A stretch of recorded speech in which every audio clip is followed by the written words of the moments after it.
It's 5 minutes after 10. We have Mrs. Flores and Mrs. Walters here. We have 3 members present. We need 7 more for a quorum. Council members, please come to the council chamber.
It's 10 minutes after 10. We have Mr. Bernardi, Mr. Browdy, Mrs. Flores, Ms. Galanter, Mr. Hernandez, Mrs. Walters, Mr. Wu. We have 8 members present. We need 2 for a quorum.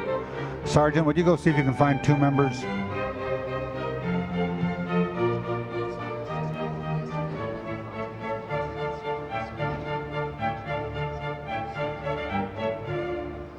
Richard's late. Richard's going to be late.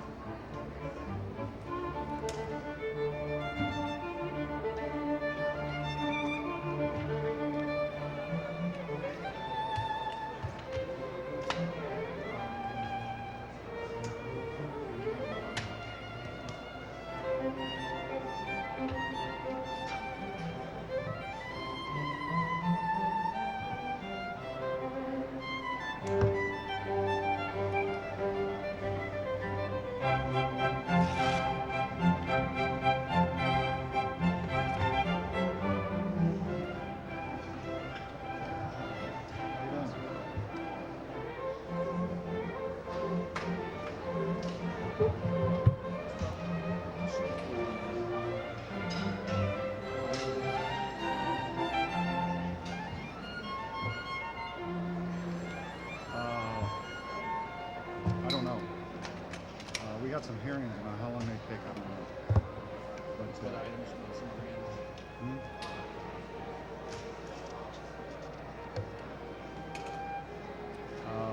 there's a request that this be referred to a committee, Public Safety Committee, and I would support that. So it may not be heard. Could there be any public discussion? Possibly not, because if we have a public discussion, then it's before us.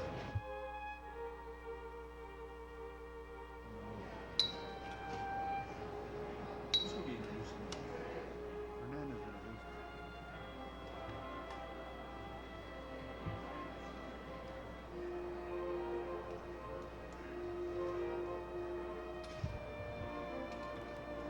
We have 9 members present. We need 1 for a quorum.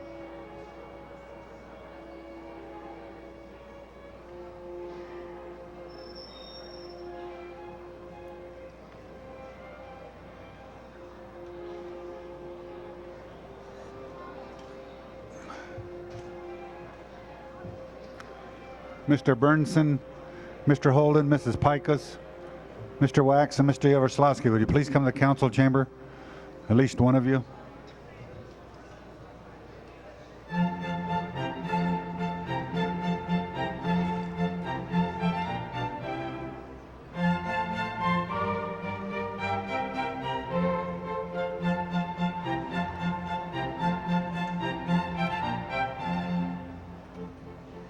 How you doing?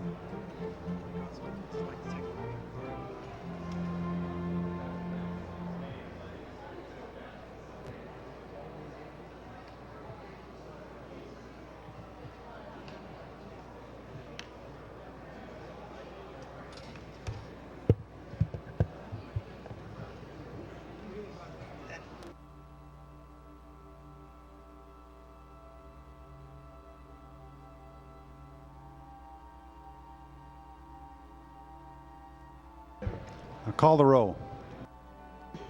Alatorre, Bernardi, Burnson, Browdy, Flores, Galanter, Hernandez, Holden, Pikus, Ridley, Thomas, Wax, Walters, Wu, Yaroslawski, Ferraro. 10 council members present and a quorum, Mr. President. Okay, this is a meeting of the City Council for the City of Los Angeles on the 7th day of April 1992. There are 15 council districts in the city. The regular meeting days are Tuesday, Wednesdays, and Fridays. We are currently being viewed by cable subscribers throughout the Los Angeles area, and we're also being monitored by council phone. The council will come to order, please. Next item. Invocation. Would everybody please stand as we have the invocation by Reverend Jesse Calaz of San Diceus Church, representing the LA Interfaith Committee and the Catholic faith. Father. Let us bow our head in prayer and place ourselves before the holy presence of our God.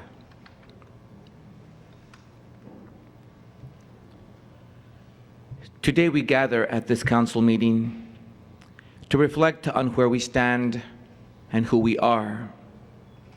We come challenging ourselves to work together in harmony as we consider how we have advanced the goals set forth at our last meeting. Be with us, O God, in this space and time as we take another step today to shape and affirm policies for the future. May we always be enlightened by our understanding of your ways.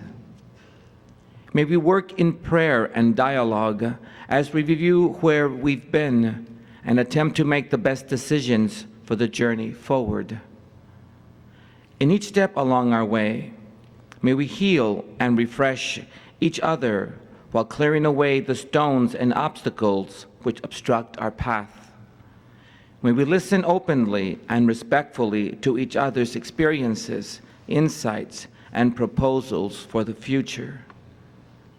Knowing you are here, God, may we be freer in our interaction, more daring in the sharing of our personal vision, more loving in our confrontation, more reverent in our consideration and acceptance of the choices that will influence our actions.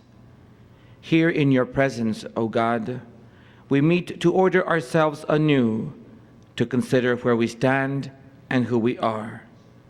We ask your blessings on these proceedings and upon all who are gathered here today. Amen. Father, thank you very much for that beautiful invocation.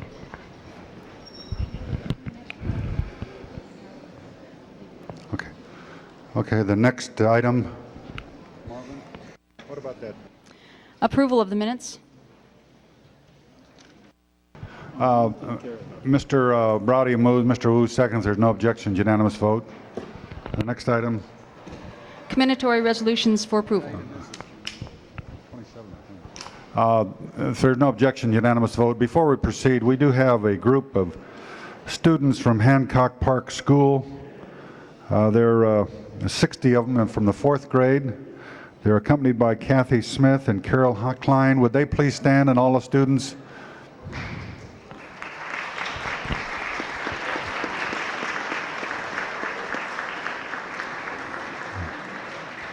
Very glad to have you here. Hope you enjoy your visit to City Hall.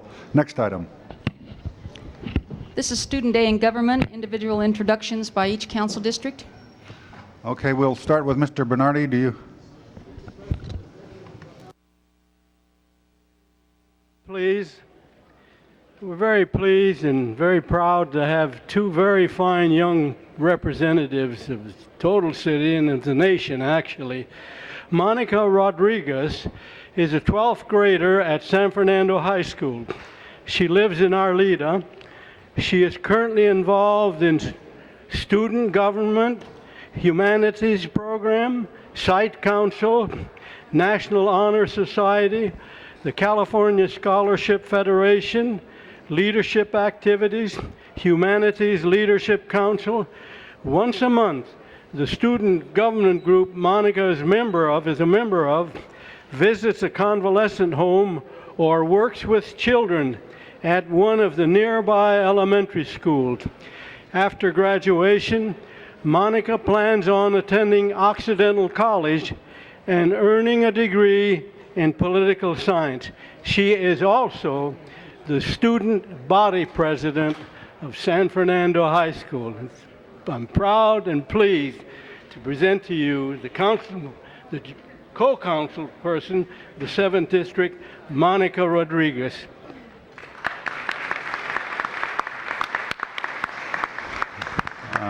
Here's another very fine young man, Jose Rogel, right? He's a 12th grader at John H. Francis Polytechnic High School. He lives in North Hollywood. He is currently involved in student government and leadership programs, varsity football, junior varsity volleyball, 12th grade council representative, school leadership council Upward Bound.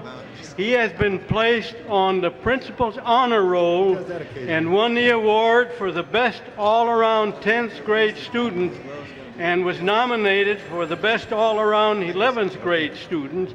He was also been nominated for Who's Who among high school seniors and was an American Legion California Boys State candidate. Jose plans on attending a 4-year university and wants to major in political science, and he also plans on attending a law school. And I think he also, hopefully, has deep interest in wanting to be, as a matter of fact, a member of this city council.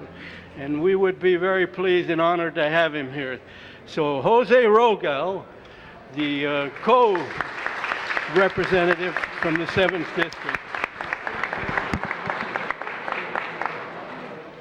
Thank you, Mr. Bernardi. Mr. Burnson? Yes, Mr. President, members of the council, we're very pleased to have two outstanding council women from the 12th District today. First of all, we have Alicia Huggins, who is from Kennedy High School. She's a resident of Mission Hills. She's a senior. She's involved in student government as a commissioner of student affairs, drill team, and I don't know what these initials stand for, Alicia. You have to SAD, Students Against Drunk Driving, and SWAS, which is what? School Within a School. And this is also, Kennedy is my oldest daughter, Nicole's alma mater. So we're very pleased to have you here. She plans to be a doctor, and today she's a politician. So we're very happy to have her here. Anything else? Okay.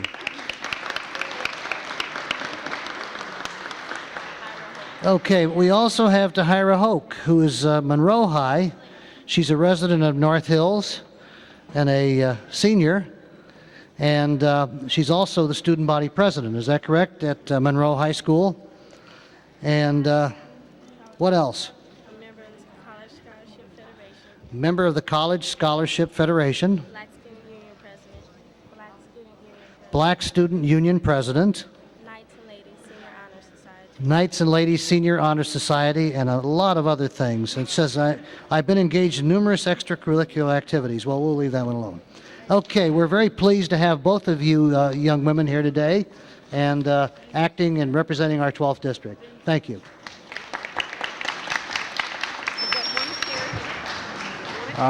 Thank you, Mr. Burnson. Mr. Browdy. Members of the council, I'm very pleased to introduce you to April Miller of Taft High School. She is a lady who is very interested in public affairs, particularly women's affairs, and particularly political affairs. And she has expressed that interest by interest in speech and debate, student cabinet, freshman steering, and student for animals.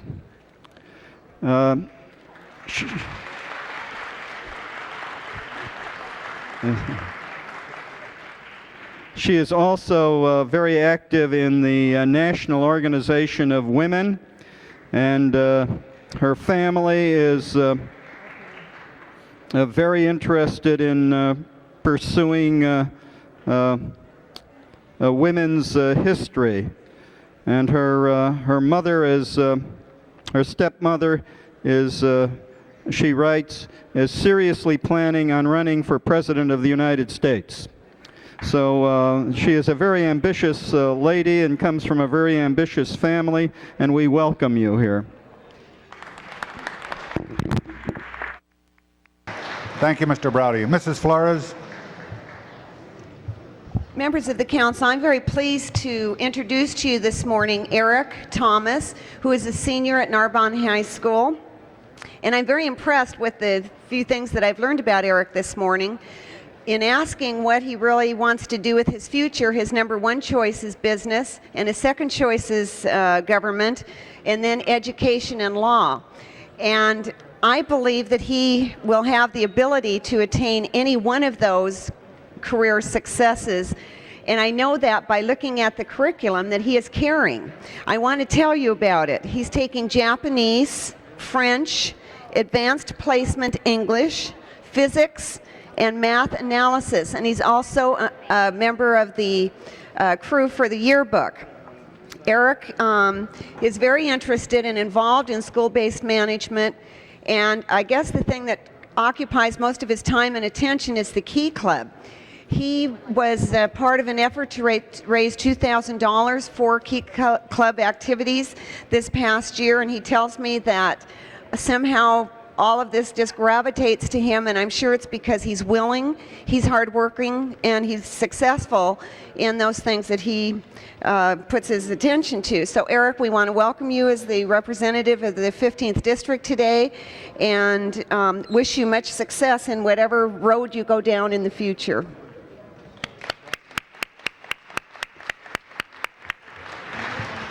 Thank you, Mrs. Flores. Ms. Galanter. Mr. President and members, I'm happy to say that the 6th District is represented today by two fairly spectacular students.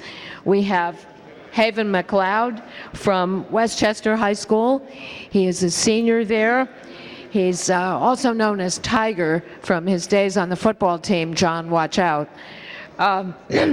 He's very active with the student athletic program and the leadership class both. So he is involved in planning all different kinds of activities. He's also played on the varsity football team and plans to attend Grambling State to further his studies. They'll probably make him play football as well, but we expect him to, and he expects to go on to become a corporate lawyer. We also have with us Brenda Rodriguez, who is a senior at Venice High School. She travels over an hour a day each way to get there and to get home. And despite all of that, she has managed to accomplish an amazing variety of things. She is a member of the ethnic club that promotes cultural pride. She's been involved with MESA, a club sponsored by USC, and the Upward Bound program at UCLA, covering all bases. And as you might guess, she's thinking seriously of going into politics. She's also been involved in working with programs to feed the homeless and tutoring Italian students after school. And like last summer, having saved up her money for a while, she took herself off to Rome and spent the summer in Rome, and intends to go on in government and possibly to run for city office sometime in the future. So all of us here need to watch out. These two young people, I'm very proud to say, are, I think, representative of the best of our young people in the city of Los Angeles, and I certainly want to welcome them and wish them well in their future endeavors, but please wait until I retire before you run for office.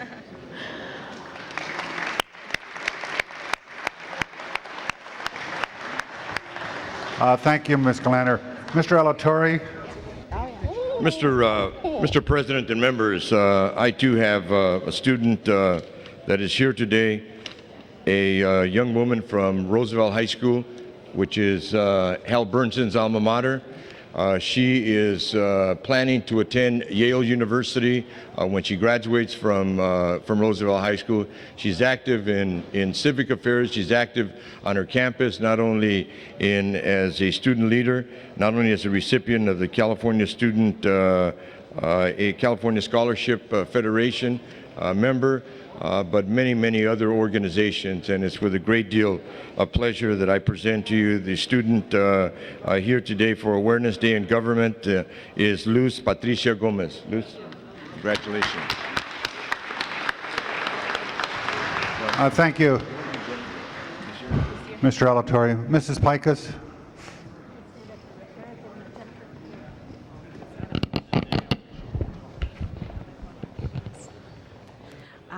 Members of the council, it's my pleasure today to introduce two outstanding young people from the West San Fernando Valley.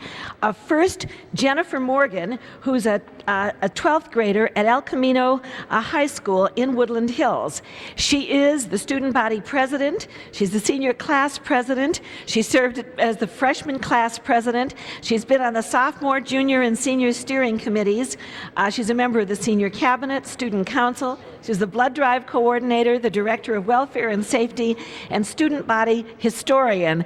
A pretty impressive list. I think there's a category of people, and it says can't help but lead, and Jennifer plainly belongs in that category. She started a youth community service drive for her church. She's been involved in giving of Thanksgiving baskets and canned food drives, clothes drives, etc. She hopes to be a child psychologist and a social worker. I'm relieved. I think if she said she was interested in politics, I would be able to designate her as my successor in the very near future. And she was sponsored by the Freedoms Foundation to go on an 8-day trip to Washington, D.C., Valley Forge, and Philadelphia. Has that taken place, Jennifer? Yeah, last year. So she is really a most extraordinary young woman, and I'm delighted that she is with us today to learn what's happening here in City Hall. And on the other side is Eric Pastor, who's a junior at Birmingham High School in West Van Nuys. He's been on the student council for 2 semesters as commissioner of school activities, been involved in speech and debate, the PEP Club, the California Scholastic Federation, is that what CSF is? Scholarship Federation, and I don't know what FBLA is. Future Business Leaders of America. Future Business Leaders of America, terrific. He's also been active in the United Synagogue Youth in connection with Valley Beth Shalom. He plans to attend a 4-year college, one of the outstanding ones in the University of California system, majoring in business and business administration, and looks forward to a career in real estate development. He says that when not involved in school activities, he likes to play tennis and swim. His family also travels during vacation periods, that next year he'll be on the school newspaper staff. Eric and Jennifer, I'm delighted to welcome you, and I hope that you have a wonderful day learning about government in the city of LA. So thanks and welcome. I'm glad you're here today. Thank you, Mrs. Pikus. Mr. Ridley Thomas. Thank you, Mr. President. I'm pleased to welcome 2 students from Locke High School. They are Zeus Kubias and Adrian Jackson. They're here as a part of the Awareness Day in Government, Business and Education. That means, Mr. President, you are to be on your best behavior. All those in favor say aye. Now, let me take this pleasure to introduce Mr. Kubias. Zeus is here. He is with the MESA program, which is Math, Engineering, Science, Achievement with California Scholarship Federation. He's on the Discipline Committee, Senior Class Officer, and a peer counselor. He's a teen counselor, tutors students in nearby junior high schools in algebra. He plans to attend UC Santa Barbara and major in mechanical engineering, after which he wants to get a teaching credential and teach algebra at the high school level. I'm pleased now to introduce again Zeus Kubias.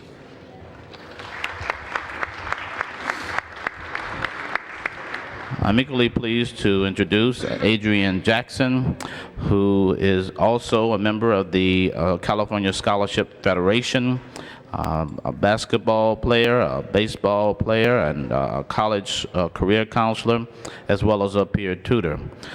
He helps in terms of community services by keeping the community clean and participating in youth basketball games. He plans to attend UC Santa Barbara, majoring in business and economics. After having obtained a business degree, he wishes to consider pursuing a degree in computer technology. After doing that, Mr. Jackson wants to then become a business owner so that he can successfully pursue his career in the private sector. He's on the Principal's Honor Roll, has had perfect attendance for the past 2 years, an academic all-star recipient, who's who among American high school students, and an active member of the California Scholarship Federation. Mr. Adrian Jackson. Thank you, Mr. President. Thank you, Mr. Ridley Thomas. Mr. Wax. Yes, Mr. President, members of council, it's my pleasure to introduce to you Damu Freeman from Van Nuys High School. Mr. President, this is a man of, Mr. President, if I could have your attention a second, this is a man of your heart. He's an all-conference tackle for Van Nuys High School, and I was telling him that... how much does he weigh, Joe? I'll let 240, but he's more than that. I was kind of looking over this. He played center, guard, tackle, and end, offense and defense wherever they needed him. Ends up being all-conference tackle and is deciding whether he wants to go to SC or UCLA. So I told him that the three of us would get together and see what we could do on this. In addition to that, of course, he's played other sports, particularly track. And it amazed me that despite all of his athletic endeavors, he had time to be student body president at Van Nuys High School, which I think is a remarkable combination. Were that not enough, he likes to play the piano and is sort of now as ambitious for his future as he is for his present, wanting to be a professional pianist, a professional football player, as well as teaching computer technology at one time. And I think that maybe Bo knows something that we don't know, but this Damu is really off to for a great start, for a great future, and I'm just delighted that he would take the time to be here today and that we could have you with us, Damu.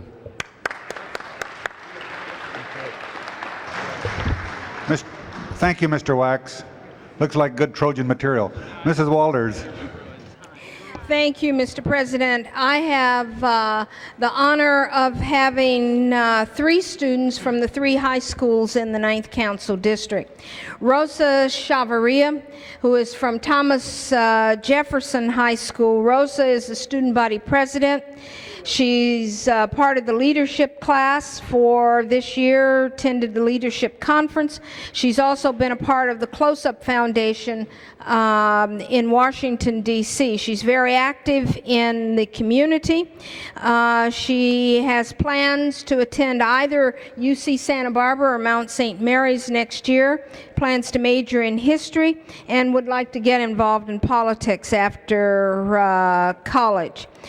She likes being involved in community activities and enjoys serving as a role model for family, friends, and community. Mr. Lamont Conway here is from Fremont High School and is involved in leadership, varsity basketball for 3 years, track and field nights and Ladies National Honor Society and the Magnet Program. He's a member of the Community Coalition Against Drug and Alcohol Abuse, and when he graduates from Fremont, he plans to attend Morehouse University in Atlanta, Georgia, historically black college, and he plans to become a doctor. He feels that he enjoys being with people and he can serve people through administering to their medical needs. Georgina Ramirez is from Manual Arts High School. Georgina is a MESA student, student body president, transportation occupation program, and high school involvement program. She's planning on attending school at Cal State University Northridge and majoring in mechanical engineering and then going on to work in that field. She has attended seminars at Pepperdine and Stanford around the subject of student leadership and enjoyed them very much. I feel very fortunate to have such wonderful representation of 3 high schools in the 9th Council District. Welcome to the City Council. Thank you, Mrs. Walters. Mr. Wu.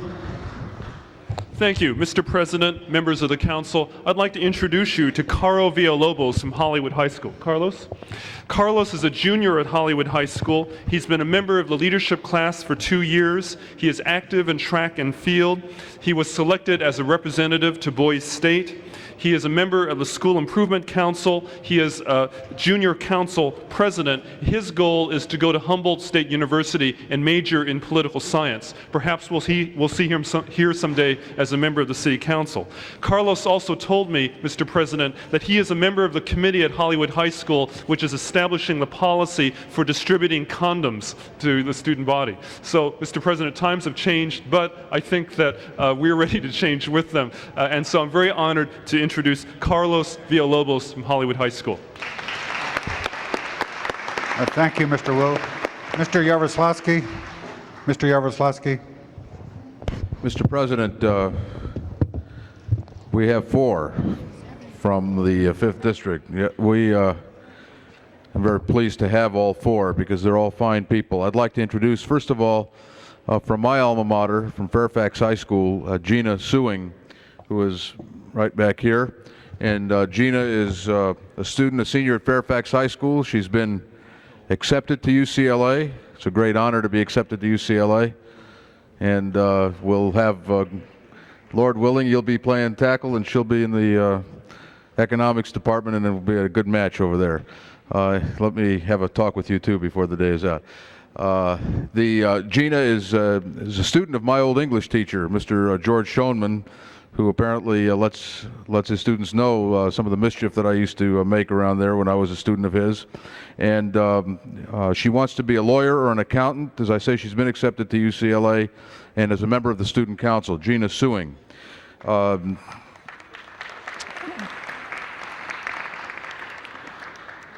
Second is from Hamilton High School, Hessel Perez. Hessel is a junior at Hamilton, is an honor student. She's from El Salvador. Her family was from El Salvador. She came here when she was 4.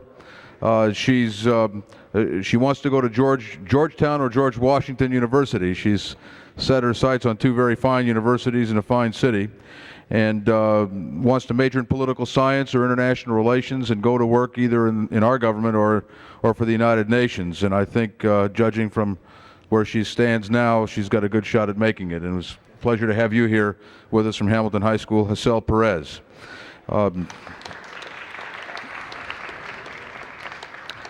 Eugene Kim.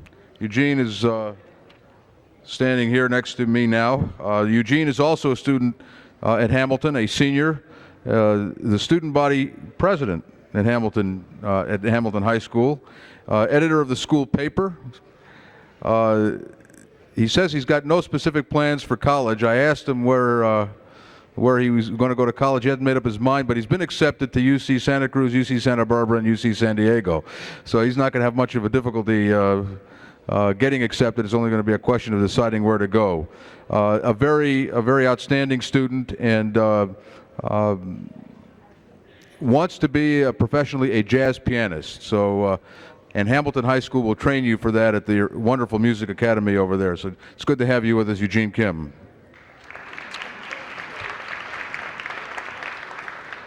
And finally, certainly not least, also from Hamilton High School, Kevin Ashley. Kevin is a senior and will attend the University of California at Santa Cruz. He's been accepted. He's going there in the fall. Wants to major in journalism, and there's a wide open opportunity to make a positive contribution in journalism, Kevin. So go for it.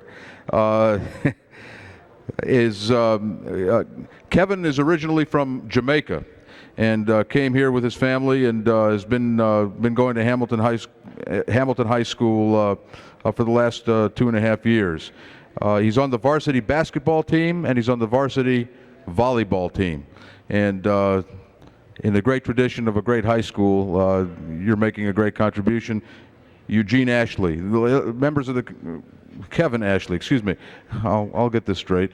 Members of the council, these are the 4 students from the 5th Council District, the 2 high schools we have. Thank you, Mr. Yaroslawski. Mr. Hernandez, you had a couple people you wanted to introduce.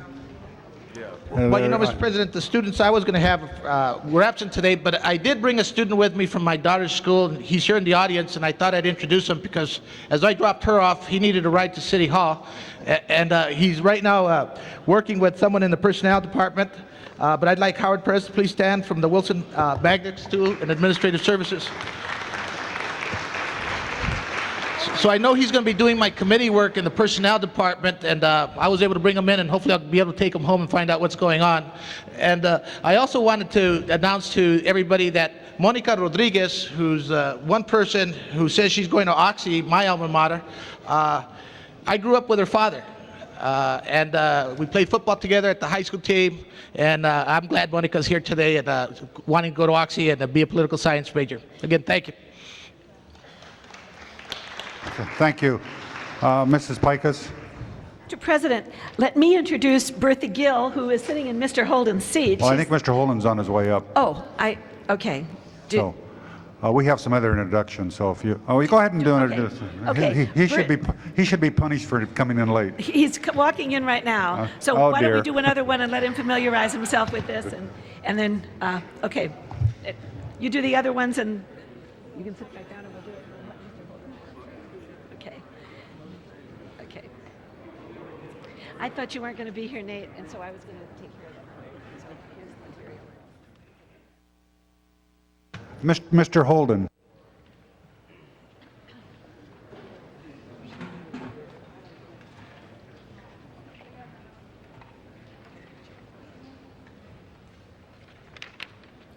Thank you very much, Mr. President. Bertha, how are you? My name is Gil. She's a student, 17 years old, Belmont High School, a junior, a science major.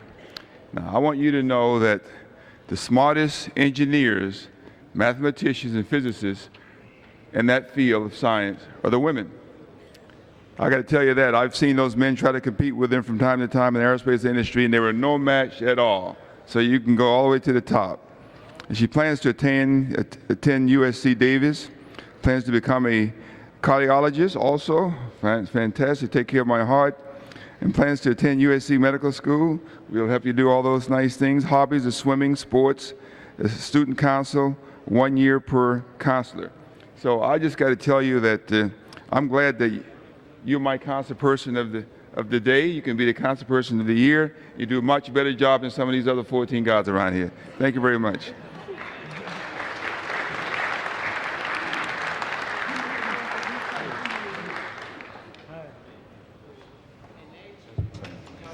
All right, Mr. Ridley Thomas.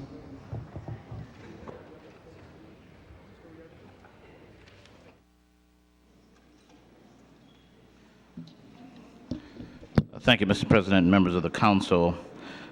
We have honored guests with us today, and I'm pleased to make this introduction in addition to the honored guests that we have from the various high schools in the city of Los Angeles. We have the council as well as the Consul General from the Republic of Kenya. I'd like to introduce them now. The council is Eo Nkinja. Mr. Nkinja, please.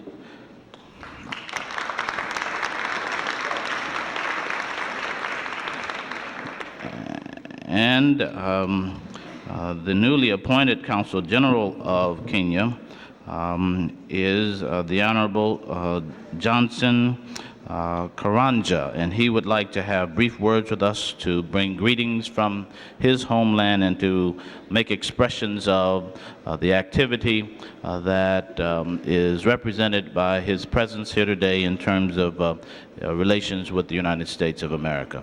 Thank you.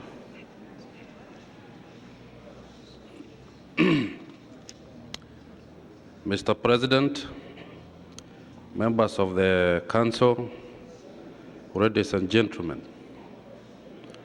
I feel greatly honored to be given this opportunity to say a word of hello to you and introduce myself as the new Kenya Consul General. At the same time, I also take this opportunity to bring to you warm and brotherly greetings from all Kenyans back home. In fact, we came to pay a courtesy call to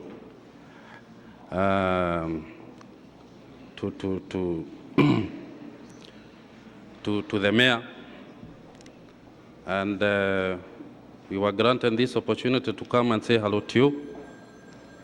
In that connection, I would not like to take much of your time.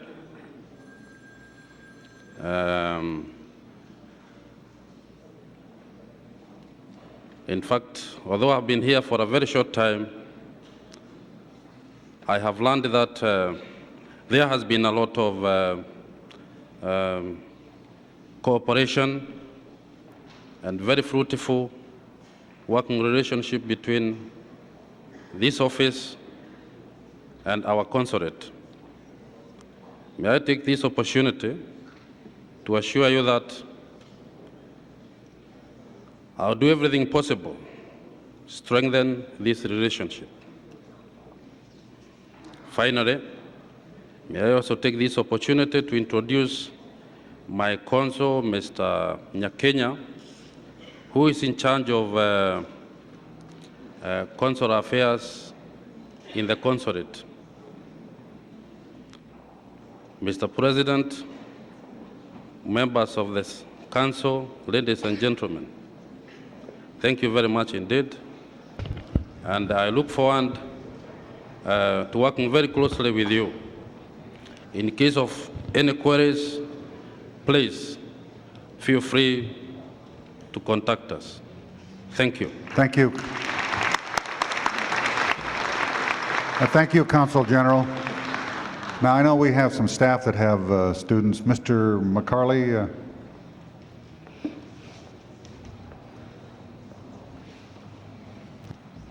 Yes, Mr. President, members of the Council, it's my pleasure to introduce you to Don Dennis, who's spending the day with us in the CLA's office.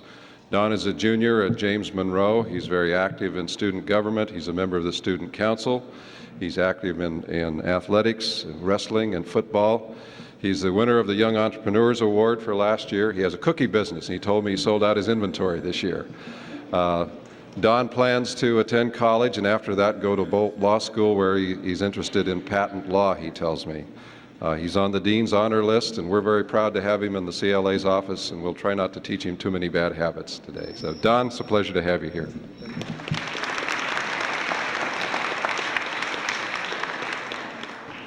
Hi, my name is John Church, representing the Department of Information Services. It is my honor today to introduce two outstanding young scholars. First, the student body president of Crenshaw High School, Darius Gray. He's a senior. He's involved in varsity track and football, 3-year honor roll student, a member of Young Black Scholars, Top Teens of America, Jack and Jill of America. He plans to attend Morehouse College in Atlanta next year and major in business administration. Darius Gray. And next up is William Herrera from John Marshall High School, where he is the junior class president. He has 4 semesters in leadership. He's a member of the National Honor Society, the Math, Engineering, and Science Achievement Organization. He is going to attend Boys State in Sacramento this summer, and he is the sports editor of his high school newspaper, as well as being involved in football and junior varsity baseball. And he wants to major in business law. Ladies and gentlemen, William Herrera.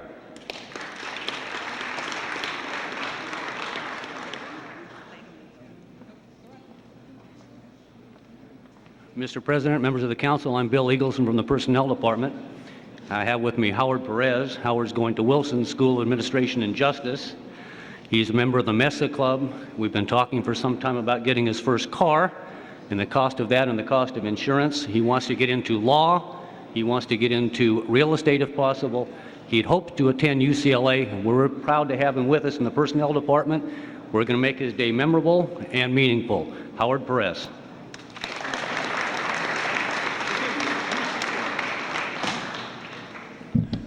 Mr. President, members of the council, Bob Vilmer, representing the Community Development Department. We are pleased today to have 2 fine students from different parts of the city.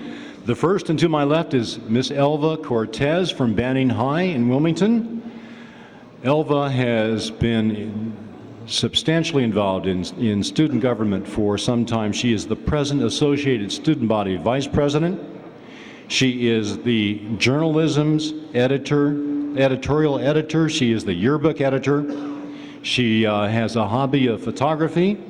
She's on the academic decathlon team, and she's also a cheerleader captain. That's a well-rounded itinerary.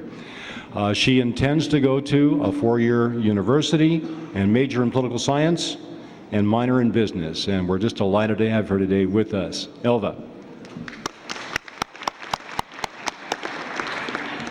And from the San Fernando Valley, Kim Tron. Kim is equally qualified. Kim is from John H. Francis Polytechnic High in the San Fernando Valley. Mr. Bernardi was waving, he knows. Kim is involved in California Scholarship Federation in student government. Knights and Athenians, he's in MESA, which is the scientific and academic group. Speaks French, he's in the French club, and plays on the varsity volleyball team, another well-rounded person. And Tron intends to go to a 4-year university and also focus on law as well as on business. Tron. Okay, nice. Thank you. Are there any other introductions? If not, we'll proceed with the agenda. Next item. Item 1 on today's regular agenda is a hearing protest street vacation of Craner Avenue from Magnolia Boulevard to its terminus 290 feet southerly thereof. It's in Council District 4. Is there anybody in the chamber who wants to be heard on item number 1? Anybody want to be heard on item number 1? Seeing none, the public hearing is closed. Mrs. Walters? I move that the council deny the protest, approve the vacation, and instruct the city engineer to proceed. You heard that motion. Is there any discussion? If not, prepare the roll, tabulate the vote. 15 ayes. That is approved. Next item. Item 2 is required hearing confirmation of assessments 1911 Act Improvement Project, Vineland Avenue between Burbank Boulevard and Chandler Boulevard in Council District 4. Okay, we have some cards on this. Marie Marl Dupree and Nick Pavick. You take the center microphone there. Good morning. My name is Mark Dupree, and I'm a property owner on Vineland Avenue at 5560 Vineland. I don't agree with this assessment for several reasons. Number one is I was never notified of an assessment. I feel that it's disproportionate. The assessments are too high for such a small parcel of land taken, and that there's a wide variation in the assessments for my neighbor's property in comparisons for the same type of work. Also, that the 10-year payback for this large sum of money is too short a period of time. And also, if you calculate a loss of rents for the piece of property that was taken from me, we are encumbering a large loss, a lot larger than even what we are assessed for.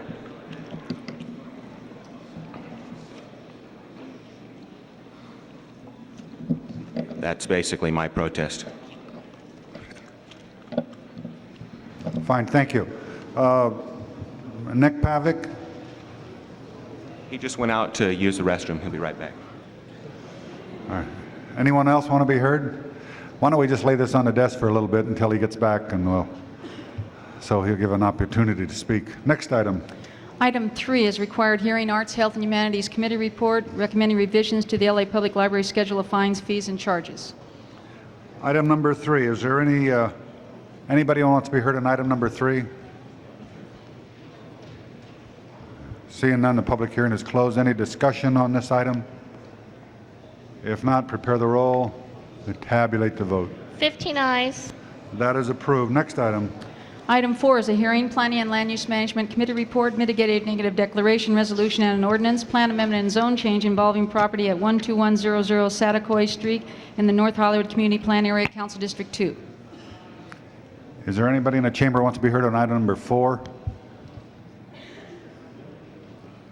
Item number 4. Seeing none, the public hearing is closed. Is there any discussion on item number 4? We have the committee report and the ordinance and all those other things.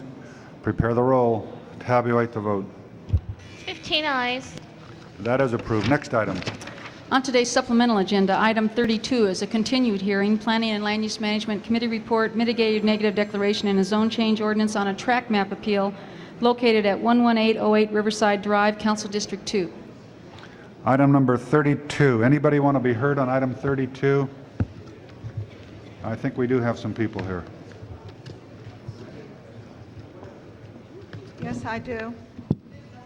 Okay. Your name is Laurie Dinkin. Laurie And Dinkin? Oh, go ahead. Excuse me. Go ahead and proceed. I'm sorry. I reside at 11750 Hesby Street in Valley Village. I represent the Valley Village Homeowners Association. I'm co-president.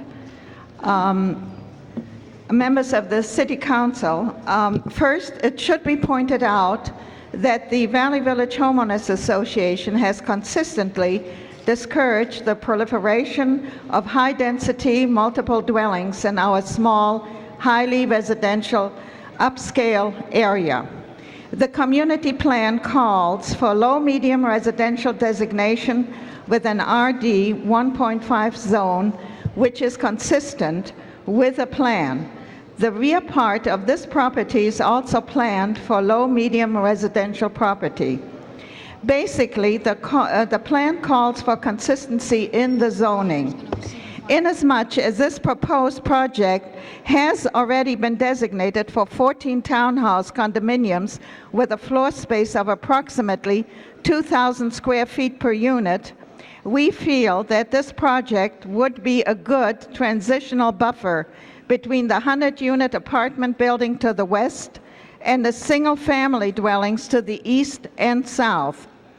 But we must insist, however, that this proposal be limited to 14 units only and tied to the plot plan that is in the city planning case file. Mr. President, this is very important to us as a homeowner group, and we'd like for you to take note of this. Thank you very much. Thank you, Ms. Dinkin. Bill Kelling.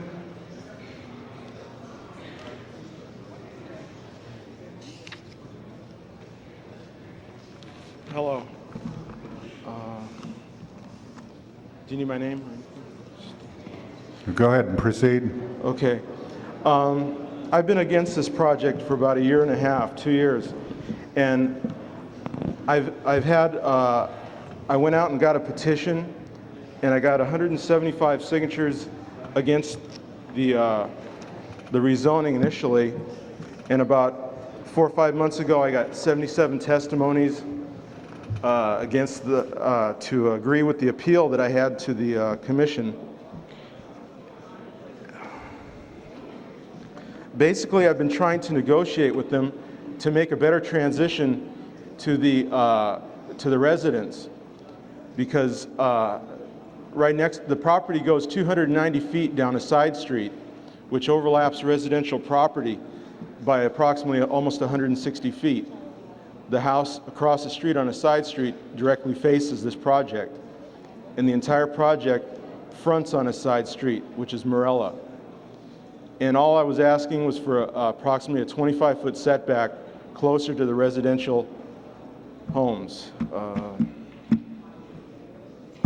Hello? Are you finished, Mr. Kelling? Yeah. All right, thank you very much. Anyone else want to be heard? Seeing none, the public hearing is closed. Mr. Wax? No, Mr. President, members of council, I want to support the recommendation from the Plum Committee in the ordinance that we have before us today. As you can tell, there are two sides to this. There has been controversy, and it's taken us about 1.5 years now to resolve it. But I think that the process has worked well. This project, in its present form, with the strict conditions that have been imposed upon it, has the support of the Valley Village Homeowners Association, which I think is very significant in terms of a homeowner group working with a developer in trying to come up with something that can be good for the community. Mr. Kelling has correctly pointed out a number of problems, and I think a number of his ideas have been incorporated into the proposal that we have now in order to better protect the area and have a proper buffer there. Nothing will please anyone 100%. That's always impossible, but I think that we've come up with a good compromise that will be a nice addition to the neighborhood and still not be an imposition on the people living directly near it. So I think that the process has worked here. And the fact that everybody isn't totally happy is probably a good sign that we have a good project. So, Mr. President, I'm going to move approval of this. Okay, is there any further discussion on this? If not, prepare the roll, tabulate the vote. 15 ayes. That is approved. Let's go back to item number 2. I think Mr. Pavic is back. Item number 2, Mr. Pavic. Yeah, my name is Nick Pavich, and I own the property at 5536 Vineland Avenue. The city basically, I'm kind of, we need to redo something here because the city basically Will you pull that microphone up a little bit? So you're very big. Okay. The city has a right to condemn my property and then pay me for it. But when they tell me that I owe them money back again plus 20%, I feel that's unfair. The value of the payback is not the same for the neighbors as for myself. Some of the neighbors are paying different amounts depending on what the city had negotiated with them. The third thing is that the property that basically was condemned is a lost value to me, which is more than $14,000 a year, which is lost, and now they're asking me to pay it back. And the fourth thing is that the payback period, they're asking for a 10-year payback period, which is too short of a period of time for the amount that I have to pay and that my neighbors have to pay. I think this needs to be renegotiated. Also, that the fact that we're in the Metro Rail half-mile area, which we're going to also have to pay 30 cents per square foot assessment, which is going to be about $18,000 a year, which is a lot of money. You know, it's a lot of money for somebody to come up with in 1 year period over a 10 to 20 year period. So it's really unfair. That's it. All right, thank you. Now, is there any discussion on this item? Mrs. Walters? Mr. President, I move denial of the appeals and confirmation of the assessments. You heard that motion. Is there any discussion on this? Do you have anything to say at the center table? Mr. President, we made the recommendation to deny the appeals. This problem has been aired out before the Public Works Commission last week. We discussed in detail the provisions of the state law which take place here. Under state law, the acquisition of right-of-way is part of an assessable item, and we are required by that state law to assess it back. This provision is explained to the property owners in every case, and they're given a choice. Give up the land or take the money and then pay it back. They made that conscious choice. Okay, you heard the motion. Is there any discussion? President, Miss- I was Mrs. just Flores? asking, there had been a request to extend the repayment past 10 years, and I was just asking the engineer, and maybe he could explain to all of us if that is an option for us. At this point in time, the option for a longer payback period is not available. The ordinance that sets up the project stipulates the payback time. This is at the protest hearing when the project is ordered by the City Council. At that time, this project called for a 10-year payback. Had at that time a longer period been ordered, then we could have done it. It is too late in the process now to go back and redo it. In the future, can we, could you make that offer to the people? This would be on a case-by-case basis, Yes, and that's what I obviously mean. on the basis of what the council person of that district desires. Yes, we could review that. Okay. Any further discussion? If not, prepare the roll on item number 2. Tabulate the vote. 15 ayes. That is approved. Next item. On today's balance of the regular agenda, item 5 is an ordinance first reading. Any discussion on item number 5? Any discussion on item number 5? If not, prepare the roll. Tabulate the vote. 15 ayes. That is approved. Next item. Items 6 and 7 are committee reports and ordinances. Negative declaration on 6, categorical exemption on 7. This is not a public hearing item, but we do have some people that want to be heard on item 6, Mr. Wax. I think we've heard this, but there'll be someone on each side. Perhaps we can have a very brief 5-minute hearing for one in favor, one against. And also, I want to make an amendment here. Madam Clerk, if you just could on on condition number 6, just add the words where it says review by the planning department, also say review by the council office of the district. Add that to the end of condition number 6. I think we should hear from each side very briefly, Mr. President. Okay, we have Lee Ambers and then Candace Campbell. Yeah. Good morning, Mr. President and members of the council. My name is Lee Ambers, 6910 Havenhurst Avenue, Van Nuys, California. I'm here on behalf of the property owner in this particular case, who are the victims of this zone change. I would like to introduce Mr. and Mrs. Catan, who have owned this piece of property for a number of years and have maintained the property in a nice, well-maintained condition. As we all know, this is a society of law, and it is the responsibility of this city council to enforce the laws and to encourage that everybody else enforce the laws. Additionally, it is the responsibility of this council to go forward and maintain the city in a growing, progressive way. To retard a piece of property by zoning it down and in retarding any possibility of it to be developed is not the direction that this city should be going. This city should be looking at ways to improve the city. All right, thank you. To single out one piece of property when every other piece of property can build a 3-story building 360 degrees for a mile around.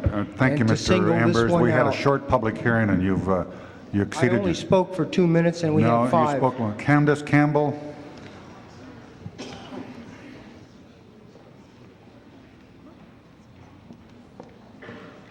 Good morning, Mr. President, members of the council. I will only take a moment or two of your time since this is a council initiative motion, that I think Councilman Wax would be most appropriate to address the initiative before you. What I will tell you is that our community is 12 years in existence, and the primary goal of our community has to preserve the integrity of a solid single-family residential neighborhood over a period of this 12 years. We have no quarrel with Mr. Catan, the owner of his apartments, and in fact, we have not wanted to stand in his way to build a potential new project. What we are asking for through this motion is the potential of a project that would be stability with the community, that we could be compatible with the community. And in fact, when we invited Mr. Catan to our home, we told him we stood ready to work with him to have a project that we could all live with. Currently, we are in a position that we have to come before the council to impose a height restriction limitation. And prior to what Mr. Ambers, as the Catan's representative, was saying to you, there is not, and I quote, not one single-family residential parcel in the area, nor multifamily residential parcel in the area that exceeds 30 feet in height. This is clearly not a case of spot zone, and in fact, we took this case before you in 1988, which is a contiguous part of the same property down from Mr. Catan, where the council initiated a 30-foot height restriction to a particular piece of property and 10 other conditions because of traffic and congestion impacts. So we are urging you to support this motion, and I thank you very much. Mr. Wax? Mr. Wax, do you have anything to say other than that amending? No, Mr. President, I'm trying to get straight here with the attorney to make sure that condition number 6 just has an addition that this be reviewed by the council office of the district, simply to be able to take a look at it for before we go ahead with a future project. Mr. President, this is important to the community. It has the overwhelming support of the surrounding homeowners, and it's not about the project that's there now, but it's about what will be there in the future, so that we know the rules of the game ahead of time. In fact, this is consistent with actions that have taken place. It's said that this is spot zoning, but this is this is really not spot zoning. This piece of land covers 2 blocks. Although it's under one ownership, it basically covers 2 blocks, and many of the sub-areas that we had in the AB 283 program were smaller than the area covered here. Secondly, it's consistent not only with the height district limitations that we've placed on properties near the area in the past, but also with the reduced heights along Victory Boulevard, east of Van Nuys, which when we went through the AB 283. Basically, this will make sure that whatever happens on this property in the future will be compatible with and consistent with the rest of the surrounding community.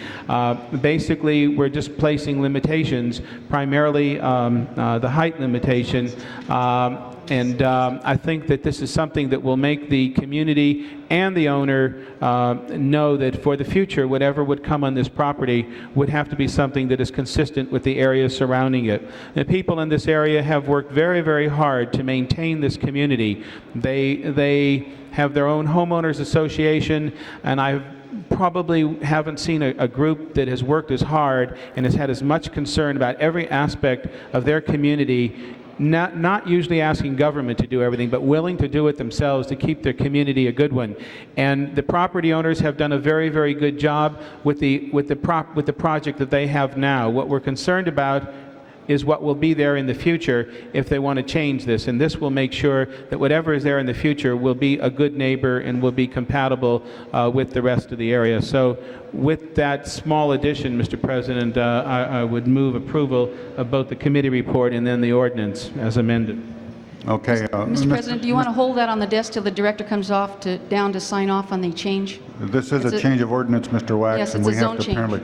So let's hold that on the desk, and let's vote on number 7. Tabulate the vote. 15 ayes. And that's approved. Mr. President, Mr. Wu, I'd like to ask that item 39 be taken up out of order for the purpose of referring it back to Public Works Committee. item 30.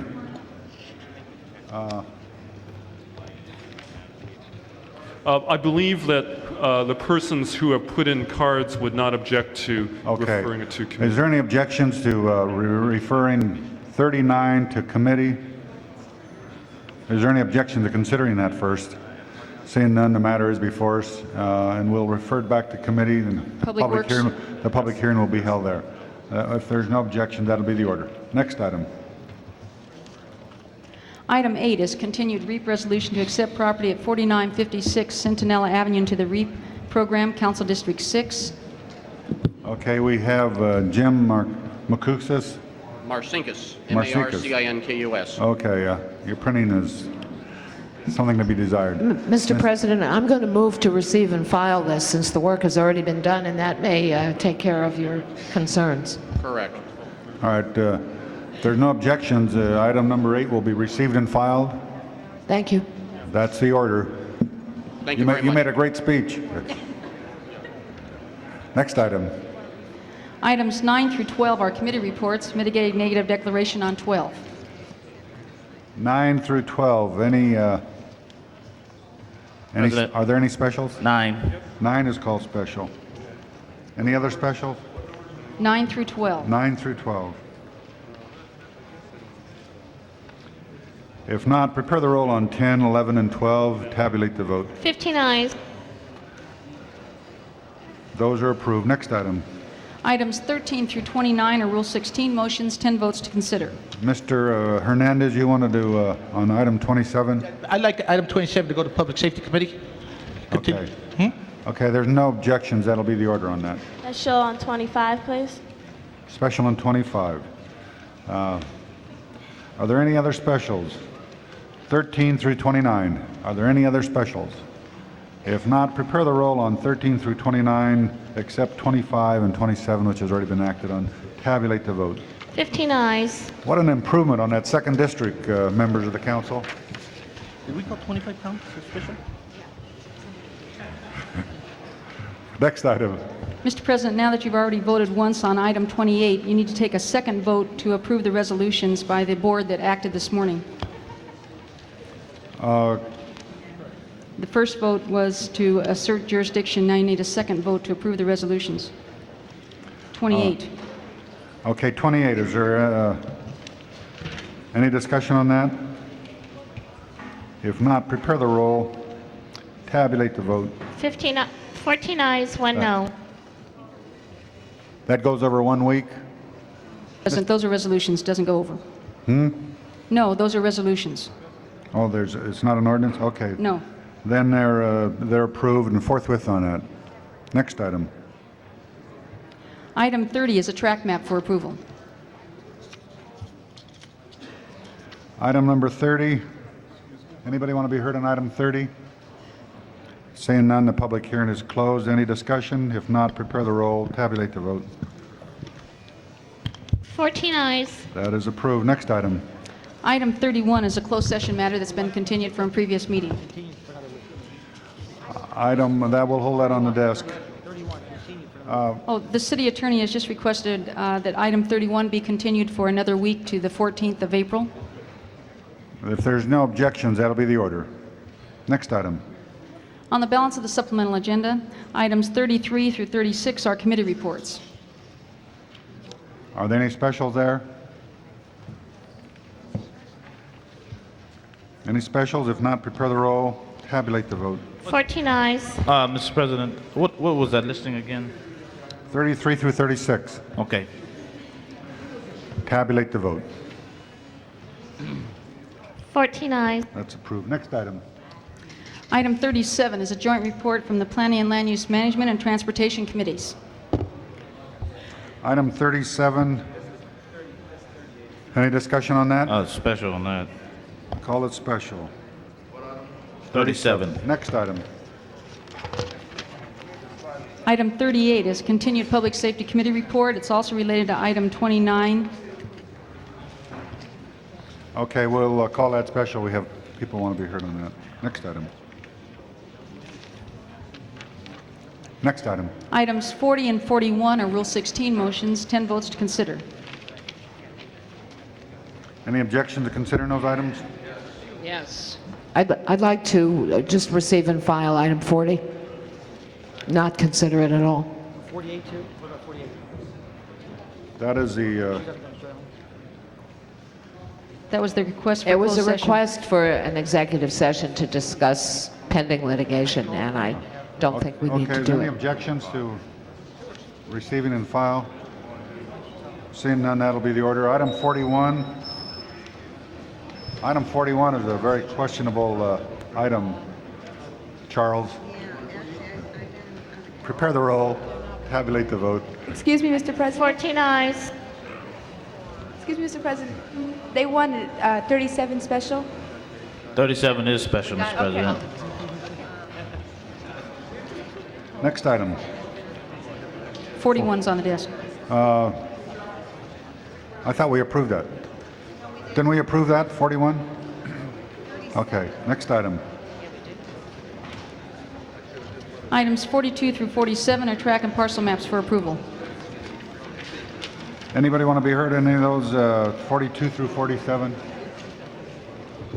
Seeing none, the public hearing is closed. Any discussion? If not, prepare the roll, tabulate the vote. 14 eyes. Those are approved. Next item. 48 was a closed session. City Attorney has requested receiving and filing. There's no objections. That'll be the order. Next item. Because, no, but... Item 9 called special.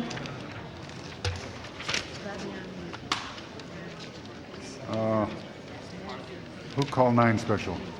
Mr. Ridley Thomas? I did, Mr. President. I note when reviewing the contract, I think it's item number 15, where there's reference made to the MBE, WBE, and I'd like the department to give some indication of what the status of that is. Repeatedly, I've raised the question, and I will continue to do so, as to the level of participation and whether or not there's compliance with the city stated policies and what the intentions are. I do not expect to support contracts that are not in compliance in that regard, and it would seem to me that it's appropriate to have some clarification. Would you please give your name and... Mr. President, Edward Slotwin for the City Attorney's Office. Mr. Councilman, the process of selecting an MBE, WBE firm has been underway for some time. We have solicited interest from a number of firms. We have received their resumes and information back from several of those firms. I am waiting to receive it back from the balance, at which time interviews will be scheduled and a recommendation will be made to the Board of Water and Power Commissioners. I expect, depending upon the receipt of the information back from those firms, that process to be completed in the next 3 to 4 weeks in terms of making a recommendation. But yet, if I understand the action before us, or the item before us, we're being asked to approve this particular item, are we not? That's correct, sir. Well, how is it that you would expect us to approve something that's incomplete as relates to something as important as that? Mr. President, it might be helpful to have you guide us through this, because either this matter can be continued until the time that the MBE and WBE is in place, or we dispose of it otherwise. And if it's in order, I would so move. There are 2 separate contracts involved, or there would be. We need a date certain? 30 days. Okay, within 30 days. Is there any further discussion on this? Would you read the motion? Continue the matter for 30 days to May the 8th. Does that create any problems? It has the potential for creating problems. There is litigation pending on this matter, and there are negotiations underway involving the rewatering of the Upper Owens Gorge. This is a long-term process. We expect both firms to be involved for a number of years. We were trying to bring this firm on board so we can firm up the agreement on their interim flows in the Upper Gorge in the near future. Mr. President, repeatedly the message has gone forward to the City Attorney's Office. I've spoken directly with the City Attorney himself, who has made it clear he does not wish for these items to come to the Council incomplete as they relate to MBE and WB policies. Now, to have it come again only does what we have asked for the City Attorney and other departments not to do. The motion I make for continuance to allow them the time to do what needs to be done properly stands. Okay, why don't we, 30 days, but if they can get it done quicker, would you check with Mr. Ridley Thomas? We can always bring it in sooner. Okay, there's no objection. That'll be the order. Next item. Mr. Wax. Mr. President, I understand that the planning director has signed off on number 6, so I would now move item 6 with the committee report and the findings and the adoption of the ordinance as amended. Okay, any discussion on that? If not, prepare the roll on item number 6, the committee report and ordinances, negative deck and the category exemption. Tabulate the vote. 14 eyes. That is approved forthwith on that item. Next item. Item 25 was called special by Councilman Bernson. I understand that he's satisfied with that item now. Mrs. Flores, Mr. President, I move that this matter be sent to the Commerce, Energy, and Natural Resources Committee. okay. That's been seconded. Mr. Holden? Yes, Mr. President. This is an item we've been debating for the past year or so in one form or another. And it's something that the people of the city of Los Angeles have been complaining about during the entire period of debate, and that is the water rates. Now, we just camouflaged another increase by saying we're going to discontinue the mandatory rationing program and go to the voluntary rationing program only after we had already, not I because I didn't vote for it, raised the rates to 3.6% of your total bill, and also increased the surcharge from 9 cents to 18 cents per billing unit. So that's not going to reflect any change at all downward in the water bill. You're saying they can use more water now and it costs them more for the water that they use. It's probably less than what they used before when you do a comparative analysis. I just think, and the people already know, it's another slick way, and it's wrong. We ought to be quite open. Government ought to be open. Another slick way to continue to charge the people more for less when it comes to water. This is not a mandatory program, a voluntary program as it was before the mandatory program went into effect. The original voluntary program did not assess in excess or otherwise the consumers of this city at all. Now you got a voluntary program where you're charging them a surcharge. Now I just think it's wrong. The public has a right to know that. And to stall this whole program more is just ridiculous. You send it to committee. How long you plan to keep it in committee, Joan? 3 weeks. So we have to pay 3 weeks more rate increases, and I just think it's wrong. I would be opposed to it. The public has a right to know that those rates should come down. They're a surcharge, it's an add-on, and your water bill is going to go up, and they know it. They're going to be really upset about it. And I would think anybody who's aspiring for something ought not to want to sock it to the voter this way. I'm opposed to that, Joan. I think you ought to go along with the people once on this one. Thank you. Before we proceed with the discussion, we do have C.W. Carson wants to be heard, and also Leonard Shapiro, and it is a public hearing item. Mr. Carson.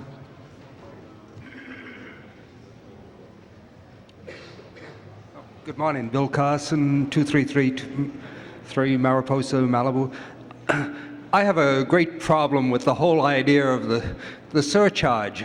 Here we're asked to conserve, and we do conserve. We conserve the 10%, the 15%, and we do it. We take the action. We let the grounds get brown. The tenants take the action of cutting down the water. And what does the city want to do now? Or what does DWP want to do? They want to charge us. They don't want to take the actions, the penalties, the cutting back, the working on the good social issue. The city asked us to conserve. We conserved. I think the city ought to tighten their belt, or the DWP tighten their belt a little bit, and conserve a little bit on their overhead and cut and forget this whole surcharge idea. Thank you. Shapiro.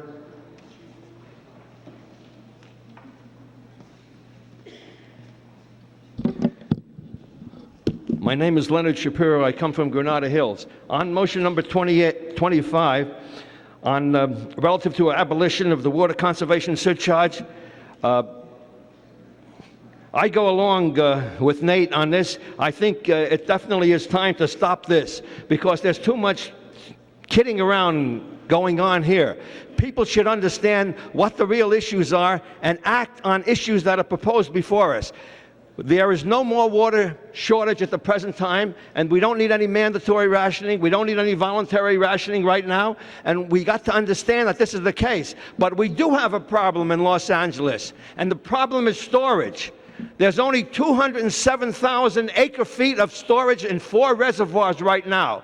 The entire city council looks the other way when we tell them, regardless of how much rainfall comes down, this year, we'll still have a shortage comes the summer because all the water comes down, runs out to the ocean. Nothing gets stored. Just a little bit seeps down into the aquifer and not enough to talk about. So if we have the 207,000 acre feet and we use between 700,000 and 800,000 acre feet, why doesn't somebody got the gumption to stand up and say, we need more storage. We don't care what it costs. We need more storage.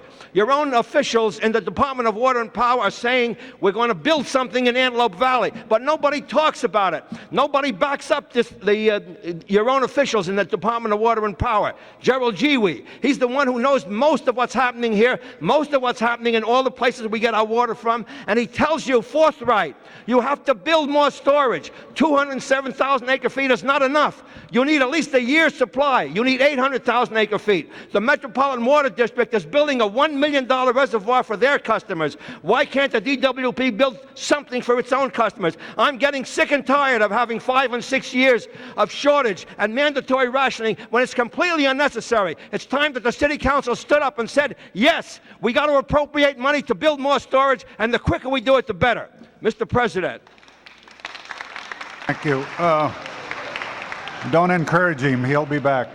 All right, we'll go back. That's all the cards we have, so the public hearing is closed. Mr. Wax, you have the floor. We have the water and power people at the center desk. Mr. President, members of council, the situation is actually worse than what Mr. Holden described. We have now taken off the mandatory conservation except for the prohibited uses. And we have taken off the penalties that were imposed upon people for exceeding the mandatory percentage cuts. But we have left, as you're discussing today, a surcharge. That surcharge was originally imposed to make up for the lost revenues for the decrease in water use. And it varied depending upon how much revenue we lost. And part of the lost revenues were made up by the penalties.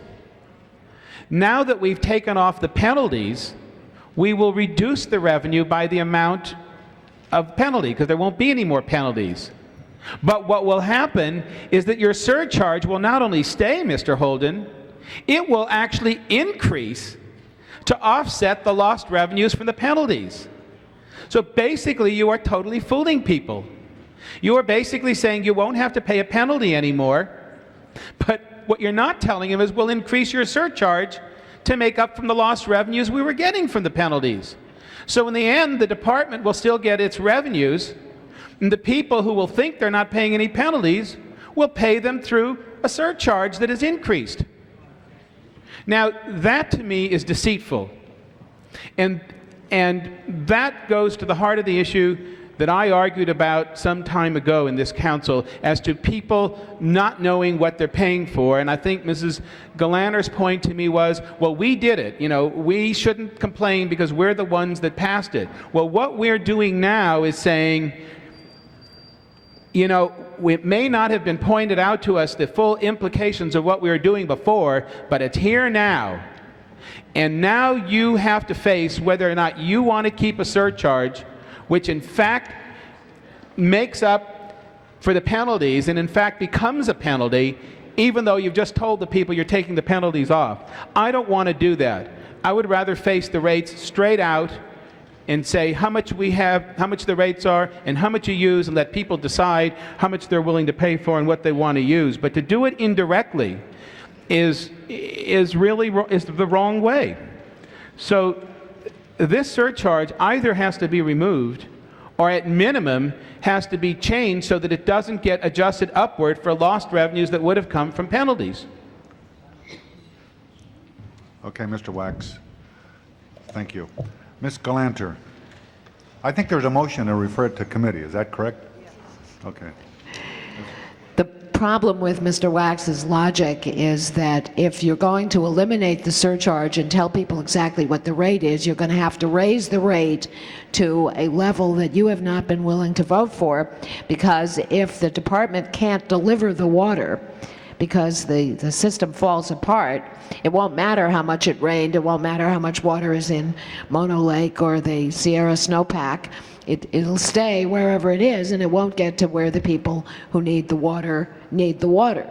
So I frankly don't see anything wrong with this going to committee for a few weeks while we figure out the best way to make sure that water, when there is water, can be delivered to the people who are paying for it. And I would certainly hope that we're not going to rehash that which is not before us, namely the rate structure, today, because the rate structure is not before us. All that's before us is a motion to eliminate the surcharge, and without any discussion of the implications of that for the water system as a whole. That's the role of the committee, to figure out what that would mean for the system as a whole, and either to endorse the recommendation or to make some alternative recommendation. So please, can't we send it to committee and skip the 4th rerun of this particular debate? Or maybe it's the 7th or 8th we're up to now. All right, Mr. Bernardi. Who's kidding people around here? The committee knows what it's all about. It knows what it wants to do, and it has a definite purpose in wanting to stall this. But in stalling this, what you're doing is you're denying the people in the city of Los Angeles their rightful their rights to the water that is now available. Now, I heard this comment about this new storage facility the Department of Water and Power wants to build. Is that correct? No, Councilman. I believe you're referring to the facility the Metropolitan Water District is proposed in Riverside County. All right. The Metropolitan Water District, someone indicated here that the Department of Water and Power is going to build that. The reason for that, of course, is that for the Department of Water and Power that's now begging people, begging its customers, please take more water. And what we're doing with the surcharge, there are many people in the city of Los Angeles who would enjoy finally the opportunity to use more water. They would sooner pay directly for the more water than to use less water and pay the same cost in what is called as a sewer service charge. It's about time we look at this a little more objectively and realize how much water is now available. Yes, the Department of Water and Power is going to get more than 400,000 acre-feet of water from the MWD this year. Is that correct? Councilman, that depends on how much water the citizens choose to use. Well, I understand, but available to the people in the city of Los Angeles is almost 500,000 acre-feet of water. And if we want them to get the benefits from that and utilize it voluntarily, then let's take the surcharge off, because the surcharge is an impediment on using more water. And this is kind of I think the public ought to know, this is kind of a sort of a false voluntary program, because the department is being instructed, if they don't use 10% under this voluntary program, they're going to be saddled with higher rates. What we need to be doing now is offering a program that will encourage the people to use as much water as they think they need, and maybe to help some of them to keep their bathrooms from virtually turning into smell as bad as a livery stable. And that's what's been happening when people have been trying to conserve to the extent that we've been forcing. San Diego is going to use the maximum water it can. Ventura is going to use the maximum water it can. Mr. Bernardi. And they'll have more water to use if we don't use all that we've paid taxes for and all entitled to. Thank you. Surcharge must go. Thank you, Mr. Bernardi. First of all, do we have the authority to do this? It doesn't have to be done by the commission? Councilman, my understanding, if I may speak. Well, let's see if the city attorney has it. This require an amendment to the rate ordinances. The surcharge is in the rate ordinance, and that requires commission action initially, and then the council would approve it if they are, to approve it by ordinance. Okay. Did you want to say something now? You covered it. Okay, Mr. Hernandez.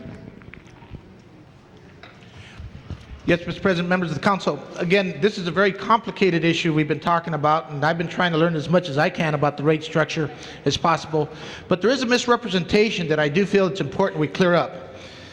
When we dealt with the sewer fee, the sewer surcharge, we all understood it because we needed to maintain that infrastructure, and that's what that fee was about.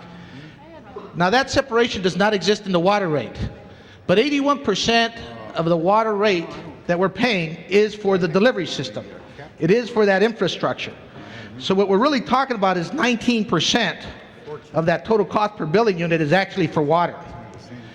And so we all know that by people reducing water, it's not going to reduce the cost of that infrastructure, which is why the surcharge exists. I understand what Mr. Holden is saying about removing the penalty and how that's going to allow for the surcharge to make up the difference of those $20 million that were coming in because of a penalty. But I also understand that this council voted to review that rate structure. We put a sunset clause on that 3.6. We've already had months that have passed regarding that, and is going to be coming before us. And we're also overseeing the Blue Ribbon Committee that is putting together a new rate structure. I, for one, want to make it cleaner and simpler for the voters and the constituents who pay that water bill to understand their bill, but they also need to have a clear understanding of how much of their bill is for the infrastructure, the delivery system, because it's no different than the sewage surcharge we've already instituted, and I didn't hear the same kind of debate. I know this has to go back to committee. I strongly recommend it goes back to committee. I think we have to review it very carefully, but the 3.6 that we're talking about, spread over the whole city, really what we're talking about is maintaining that infrastructure for delivery of water to homes. Thank you. Mr. Holden for a second time. Mr. President, I don't understand how some of us can be so naive or insensitive as to what's really going on. We just got a little water bill set to rise, and they looked at about $18 for each residential customer. It's in the paper. And they talk about the higher summer rates through October will add 25% to the bill. Now, that no matter what you do, even if you reduce the billing units service charge, while a rise in the water and energy cost adjustment factor will increase bills by another 25%. And the WECA charges pass along costs for water purchase from the Metropolitan Water District to us, right to the consumer. And the bill keeps going up and up. The problem is that MWD, DWP won't always give you the facts, and whatever they give you, you're so gullible that you believe it. The difference is that the people won't be fooled because they're the ones who are paying the bill, and that's the real problem. This motion will only suggest to the commission to reconsider the surcharge rate for the purpose of reducing it because it's excessive and the people shouldn't pay anymore. We do have enough water coming in. The district never requested a rate increase anyway until the commission forced them to request it. They said they never needed anything more than a voluntary plan. And if they didn't need anything more than a voluntary plan a year ago, they don't need anything more today. And if as the people use more water, today you'll be getting revenue coming out of your ears because of all of these surcharges. I just say that it's a fraudulent way, a rip-off of the consumer. It should be discontinued. I would urge you to vote against referring this matter to committee. All it really does is say to the commission, reconsider the surcharge rate and reduce it. And they can do that. I mean, we're not even giving them a time limit. But to send it to committee for 3 weeks, bring it back here, have extensive debates once again, and then refer it to the commission, then you're looking at the end of the year before they can even consider it. Am I right, Joe? And I would just ask Joy that you just let it go forward, let the commission review it, and that's what we really want. And that's what we're asking for. Not your committee, but the commission. Okay. Oh, Joan. Mr. Browdy. Previous question. Prepare the roll on that previous question. Tabulate the vote. 13 ayes, 1 no. That is approved. That means debate has been stopped, and we have a motion to refer this to committee.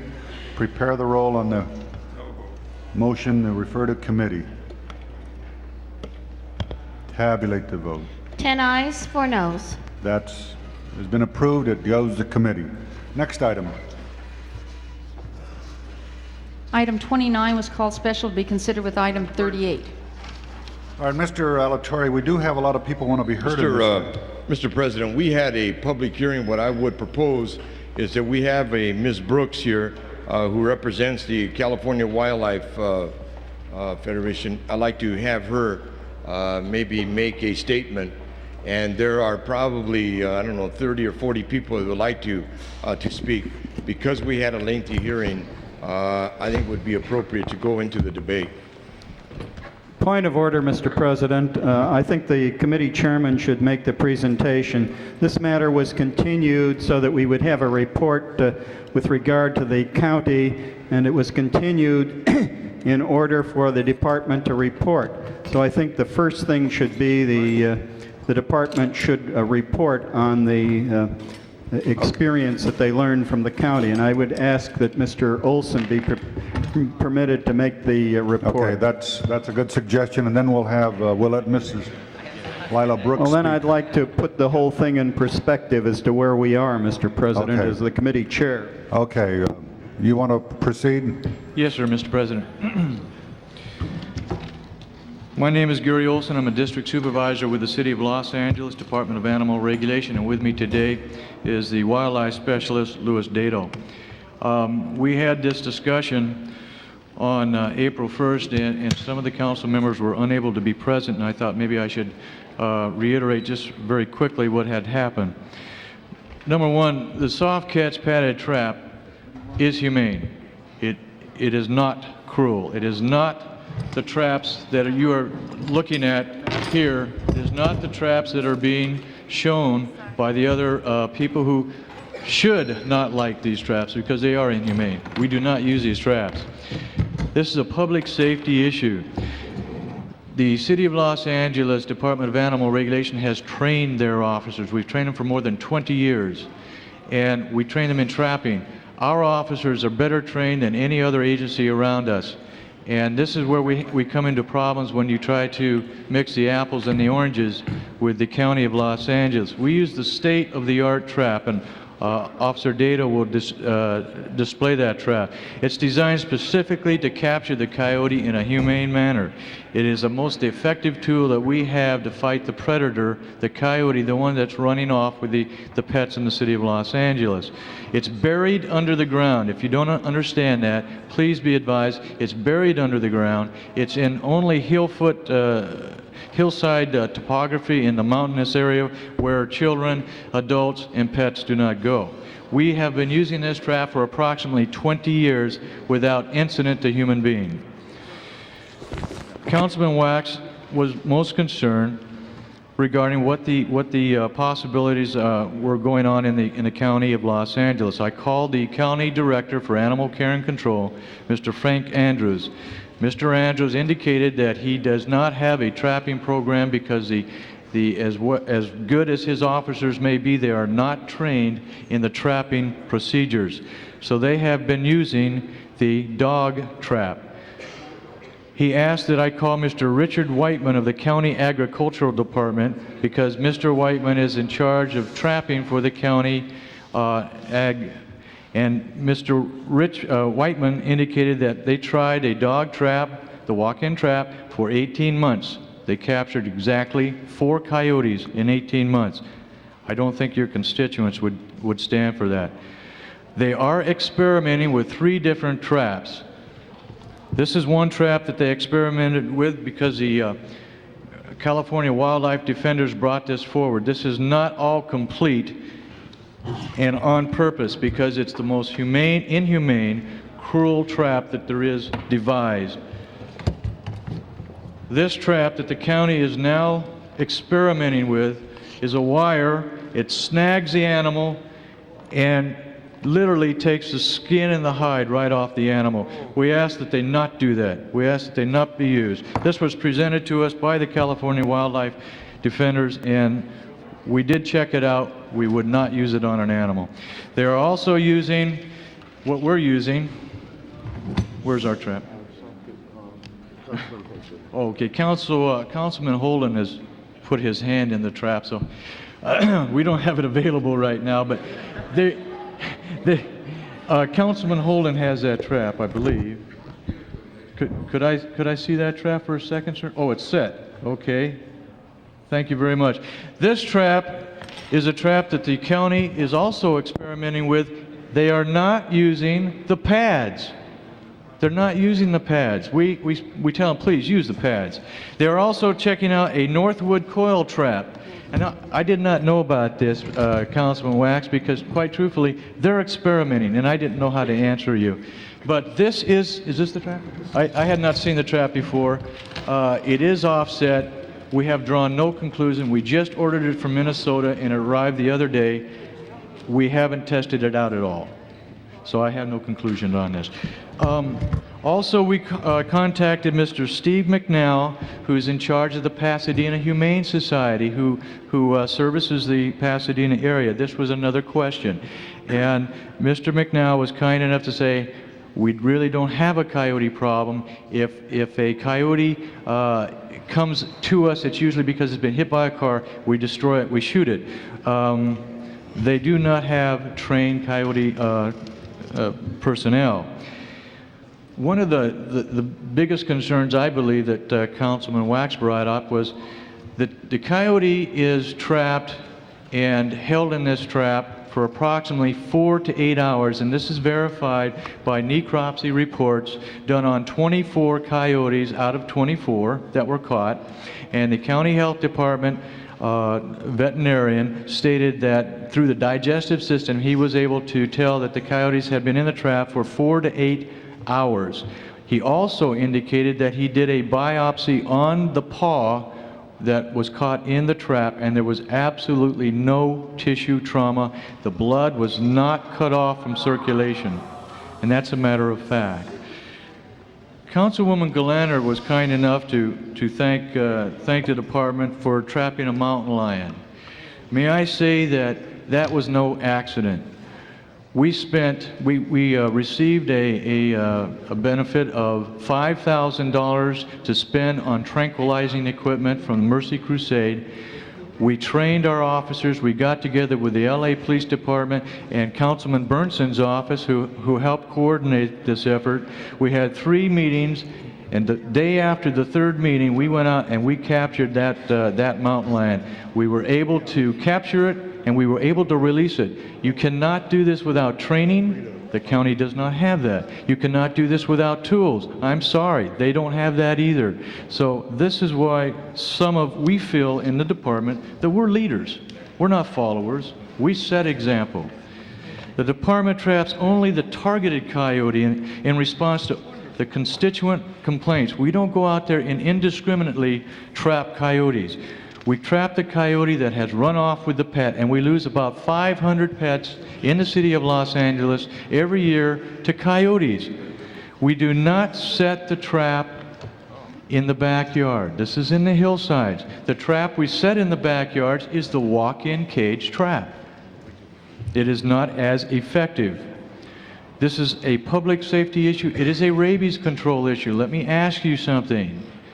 If we have a child bitten by a coyote, and you want us to capture this because he's going to have to go through these torturous rabies inoculations, how are you going to allow us to trap that coyote if you don't allow us the most effective means possible? What can we say to those parents? We receive approximately 50 complaints a month or more, and we've trapped over 150 coyotes each year. The coyote has only one predator in the state of California, or probably anywhere, and that is people. That's us. We have run out the mountain lions and released them. We have run the bear out completely. The coyote does not have a predator. We need to be able to trap not only as many as we have, but we need to trap even more. The department requests that you take the handcuffs office with this already difficult trap. The city liability dictates the best effort available in order to prevent coyote attack. You and I know that there was a beautiful child mauled to death by coyotes in Glendale. We don't want that to happen. We try to prevent that. This is humane. That's the bottom line. It is a public service, public safety issue. This is your department requesting that you support us. I will stay here as well as Officer Dado to answer any questions. Did you want to say anything, Officer Dado? No, I'm here to answer questions. Okay. Before we continue, Mr. Browdy, item 2 should be reconsidered and continued 1 week. Mrs. Walters moves on that. If no objections, that'll be the order. Item number 37 will be continued 1 day. No objections on that. Okay. Mr. Browdy? Mr. Olson, you handed me these slips of calls of complaints about coyotes, and you told me that there were over 2,000 complaints from citizens, calls like this about coyotes. Is that true? Yes, sir. You just said that about 500 pets per year are killed by coyotes. You mean dogs and cats are killed and eaten by coyotes? Devoured. These are the pets of people who have attachments to them. Correct. That's not humane. That's very inhumane that the city allows that to happen. You heard the impassioned plea of the man who lost his dog, his little puppy, to a coyote, and it broke his heart. Mr. Olson, you're a professional. Is there any more humane way of capturing a coyote than what we're doing? We only practice humane methods, Councilman.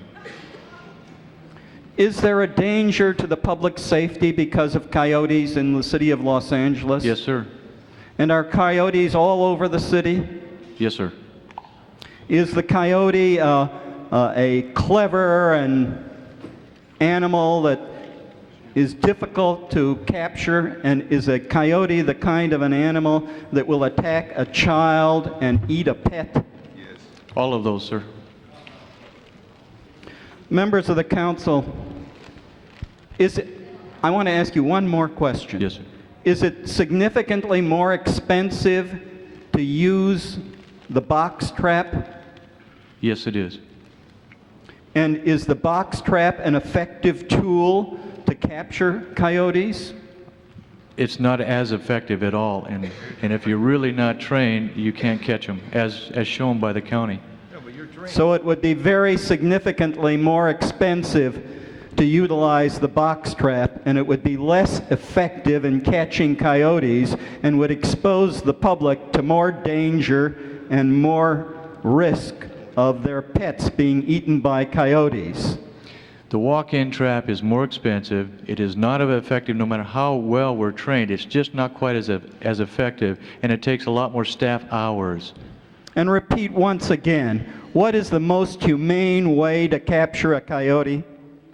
The 2 traps that we use, including the soft catch padded trap. Thank you. All right, Mr. Alatorre, whose motion this is? Mr. President and members, I have a substitute motion, and it's before you that would ban the use of these padded traps.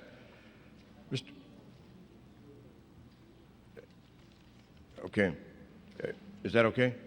You have Mr. President and members, let me just speak on the issue. We talk about, or we heard that this is the most humane way of trapping coyotes. Fact of the matter is that there is an entire country, the European Council of Ministries, that have outlawed the importation of any animals, furs and the like, to their country of anybody that uses these padded traps. Now, you say that it's the most humane way. I don't think that there is. I don't know if there is such a thing as a humane way, but you can't tell me that a box trap is not more humane than the trap that you are here advocating for. The fact of the matter is, Mr. President and members, is this is a very delicate subject. you know, and I know that it is not cut and dry. And you have a particular point of view, and obviously other people have even a more adamant point of view that is different than yours. Now, it gets down to, you know, a humane way of dealing with this issue. I'm not here to say that we don't have a coyote problem. We will stipulate that we have a coyote problem.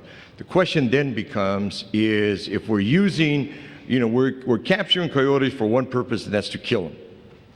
Now, it seems to me that the use of the padded traps, and it doesn't matter how humane you say that they are, I think that there is a lot of questions as to whether it is. You know, we heard people the last time that talked about it. We heard a doctor that talked about the fact that he didn't feel that it was a humane way of catching a coyote, and the possibility that children could be impacted by these traps, that, you know, dogs and other domestic pets could be impacted by it.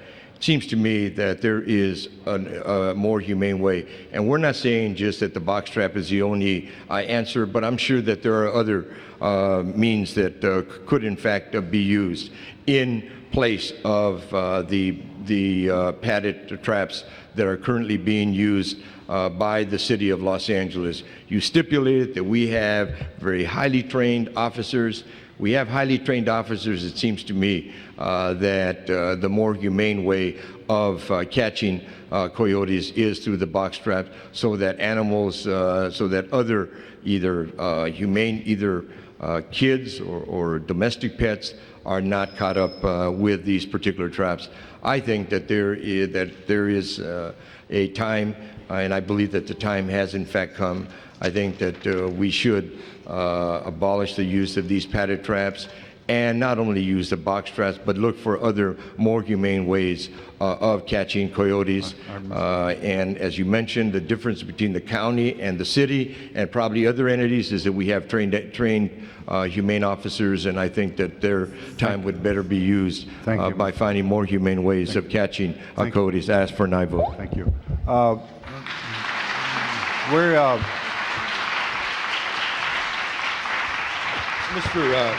We will now let Ms. Brooks, Lila Brooks, to speak. And you're speaking for. Where's Lila Brooks? You're speaking for the group because we. Thank you. Last week, the Department of Animal Regulation, incidentally, I'm sorry, Lila Brooks, California Wildlife Defenders. Mr. President, members of the City Council, last week, the trapper for the Department of Animal Regulation tried to impress you by sticking his hand between the jaws of the steel jaw trap, and he pulled it right out. Let him explain to you, please, how is it possible that that trap that he demonstrated would hold for 10-12 hours tightly the leg of a small animal, such as a cat, an opossum, a squirrel, a bird, that is 1/10 in diameter of his big, strong trapping hand? Well, they would all pull out, just like he pulled his hand out. They would all get away, and he wouldn't be able to catch anything, would he? Let him try the same trick with this trap. It's an identical model. I'm challenging him to stick his finger into this trap. I'll do it. You don't do it with anyone to check out, so you've got to check the trap out too.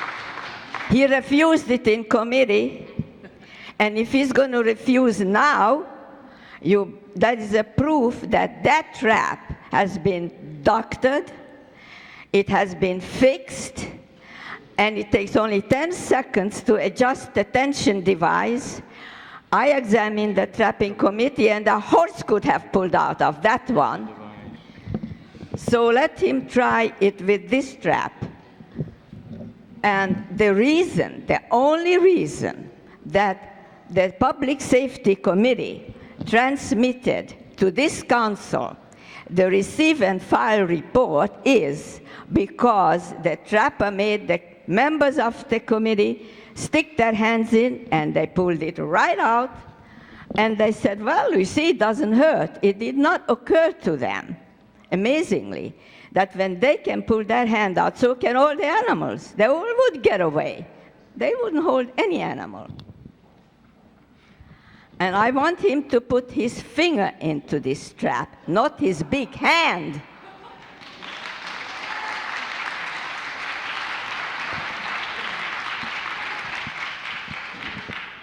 His big, strong trapping hand doesn't compare to the tiny leg of a opossum or squirrel, which they catch frequently. His little finger, his pinky, should go into this trap. And I want this trap to be snapshot on his little finger, not place it slowly. Not place it slowly and carefully, because when the animal comes across its snapshots with an impact, and I want him to do it now and show it to you.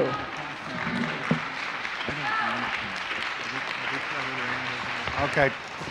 Thank you. Your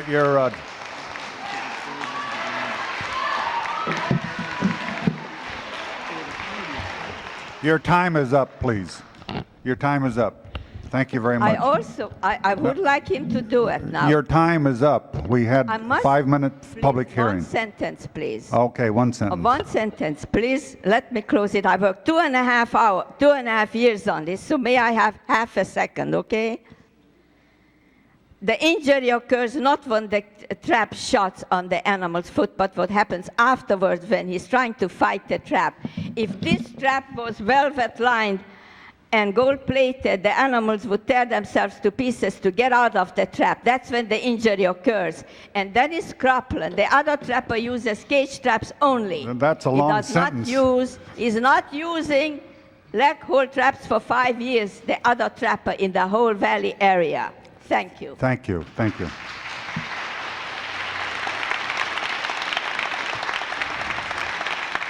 It would be appreciated. Demonstrations are really not allowed in the city council. Applause is a demonstration, but you please refrain. Mr. Wax. Mr. President, I think Mr. Holden would volunteer to put his finger in the trap. We could get his head in there. Let me make a few comments. First of all, Mr. Browdy, I think, laid out the magnitude of the coyote problem, and I think that that's real. I live in an area where there are coyotes. I confronted one a couple of weeks ago in my backyard. I don't know who was more scared. I think the animal was, but I'm not sure about that. But it is a real problem. It's a very real problem. And I think that I was impressed by Mr. Olson's response to our request, particularly my request for more information. I think he has, as always, tried to make as thorough a presentation as possible. And I know of no one in the Animal Regulation Department who I think has a greater concern for the welfare of animals than Mr. Olson. I thought, very interestingly, how he answered Mr. Browdy's questions. Mr. Browdy first asked, is this the most humane way? And Mr. Olson did not say yes. He said, we only use humane methods. Then later, Mr. Browdy came back and said, what is the most humane way? And Mr. Olson didn't say the padded trap. He said the 2 traps that we use. So never did he really say that it was the most humane way or the only humane way. He recognized that the walk-in cage was an option, was an alternative. Now, why don't we then use it? We do use it in backyards. In my backyard, for example, we would have a walk-in tray, not the leg hold trap. Yes, it's more expensive. But I think that the message here is that it's worth paying more. You would pay more for yourself. If you had an option to go to the doctor, or you had an option to go to the hospital, you'd pay more for something that was less painful and that you saw as a better option. Well, I think we owe that same responsibility to dealing with the animals, because they've got the same feeling inside. test that you mentioned about the doctors after 4 to 8 hours, we don't examine those traps, all those traps in 4 to 8 hours. We have by law up to 24 hours to examine those traps, as I gather. Is that correct? Well, the law sir, requires a 24-hour? Yes, but of the 24 coyotes captured, all 24 coyotes were tested in their digestive system. Of those I recognize, but we don't test all of our traps every 4 to 8 hours. Excuse me, we didn't test those traps in 4 to 8 hours. We tested them as we normally would. I know, but you can check that trap in 24 hours, and what happens in 24 hours when the animal that's caught in there has for 24 hours been trying to squiggle its way out? That's when the damage occurs that the people are bringing to our attention. The minimum we can do in conclusion, Mr. President, since we have an option and that it is humane, why don't we, at least for a year, say, try that and come back in a year and see how it's worked? The minimum we could do is try the most humane way first. That's what we'd ask for ourselves. Mr. Hernandez. Mr. President, members of the council, part of the problem we're having here, I think, is a credibility question. And I say that real honestly because I want to be able to ask some straight questions and I want to be able to get some straight answers. I think Mr. Browdy asked some straight questions and didn't get straight answers, but I'd like to know, Mr. Olson, do you believe that the city of Pasadena does not have a coyote problem? That is what their directors say.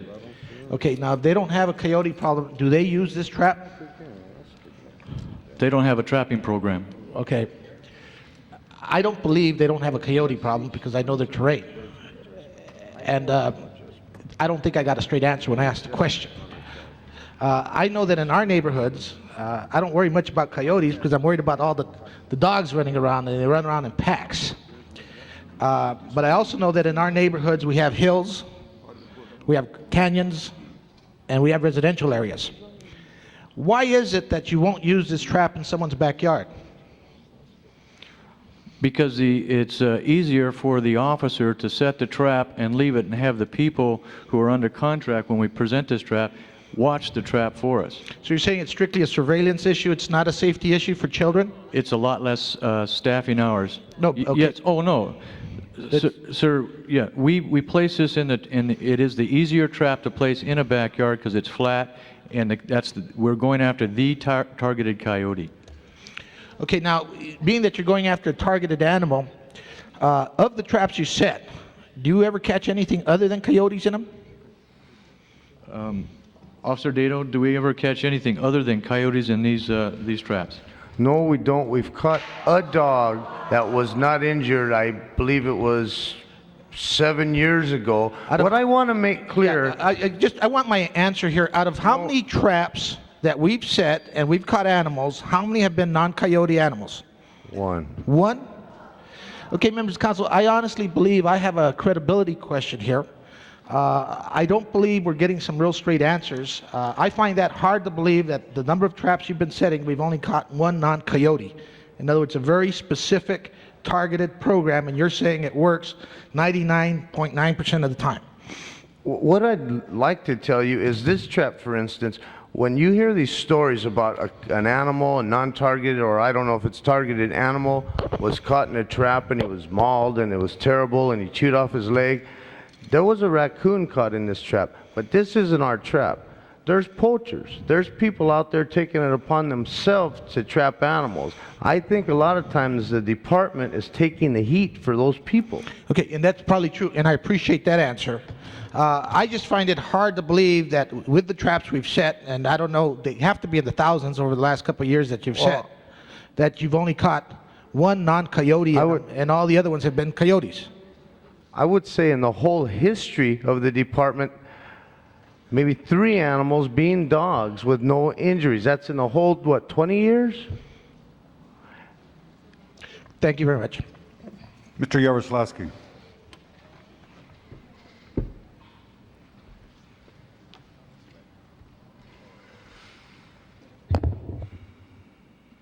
I just wanted to ask a couple of questions. Of the jurisdictions in the county, including the county, how many use the traps you're using that we're proposing to ban here?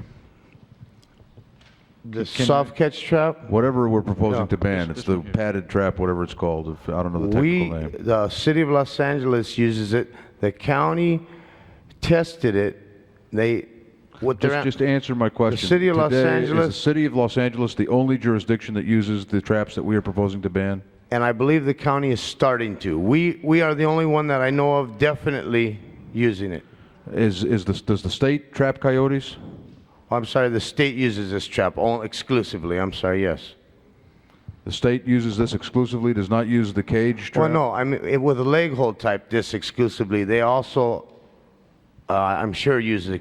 What other jurisdictions within the county trap coyotes? Does Palos Verdes, the city of Palos Verdes or Rancho Palos Verdes have a coyote problem? I suspect they do. I suspect they do, and I don't know whose jurisdiction they fall under. I believe that's the If it's the county, then does they it for them? use the wood stream that has an offset jaw, as does this, but no rubber pads. I guess what I'm trying to find out is how much at variance are we in the way we do with the rest of the trapping world, in the way we trap our coyotes compared to the rest of them, the rest of the jurisdictions? I'll be honest Is this with- mainstream? Is this? Be honest with you, I called around to a lot of places. They're a bit behind us. As of July of 1990, we began using this trap after research and field tests. And then in October of 91, the state made it the only legal leg hold trap in California.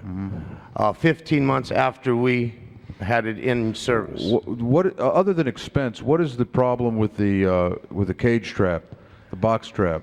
The cage trap, you get a very limited number of coyotes that'll walk in a cage. And when you get coyotes taking pets. All right, you answered my question. On these leg traps, do you put food by them, or is that how they get attracted to them? Underground. The food is buried underground. Buried underground. And there's also food placed in the cages, right? Yes. Well, it seems to me we have a problem. And I sincerely hope that the people who are concerned about the traps, and I am too, and I'm inclined to support Mr. Alatorre's motion, but I want the people who oppose these traps to understand that we get a lot more complaints about coyotes than we get about the traps. And I've had kids attacked by coyotes, and I have had the pets, to be sure, but young children.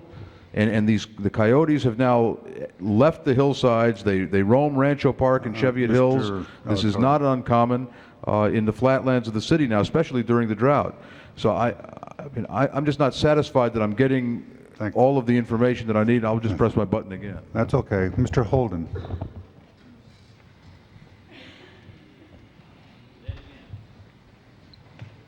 Mr. Alatorre, this is an issue we heard in public safety when you and I served in that committee, and the arguments were overwhelming in support of this padded trap as opposed to the steel trap, where some jurisdictions were using a steel trap, which is which is most inhumane.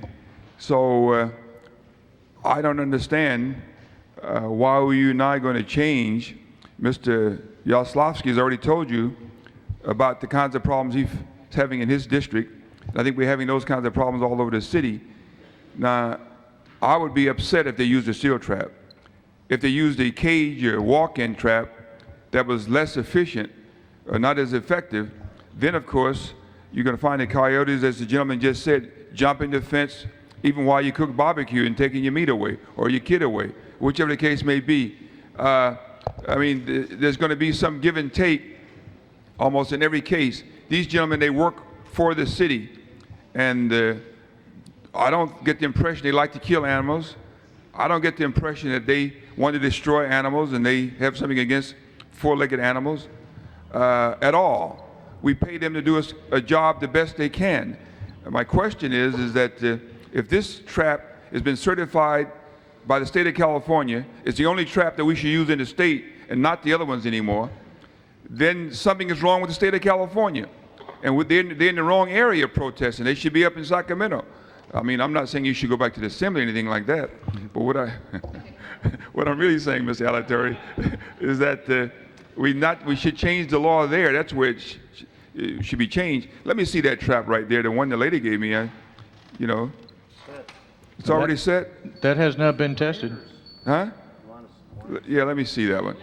Councilman Holden, that has not been tested. Oh. We do not allow those traps. Let's try it on Nate. Let me see the other one then. I think that We would be remiss if we allowed a trap to be sprung that has not been tested. and I agree with him. He just did. And I agree with this one. Oh, get it out. So, you know, I'm still here live and kicking. No problem. Ms. Galanter. The lady strap back. Seems to me that last week when we discussed this the first time, the department told us that you had trapped, if I remember the numbers correctly, about twice as many coyotes in cage traps as you had trapped with the leg hold traps. I believe it's about 60 to 40. Right. You know. Okay. Whatever it is. Today, last week you said you trapped more of them in cage traps. And today I thought you said, you started by saying cage traps don't work, we can't trap them in cage traps.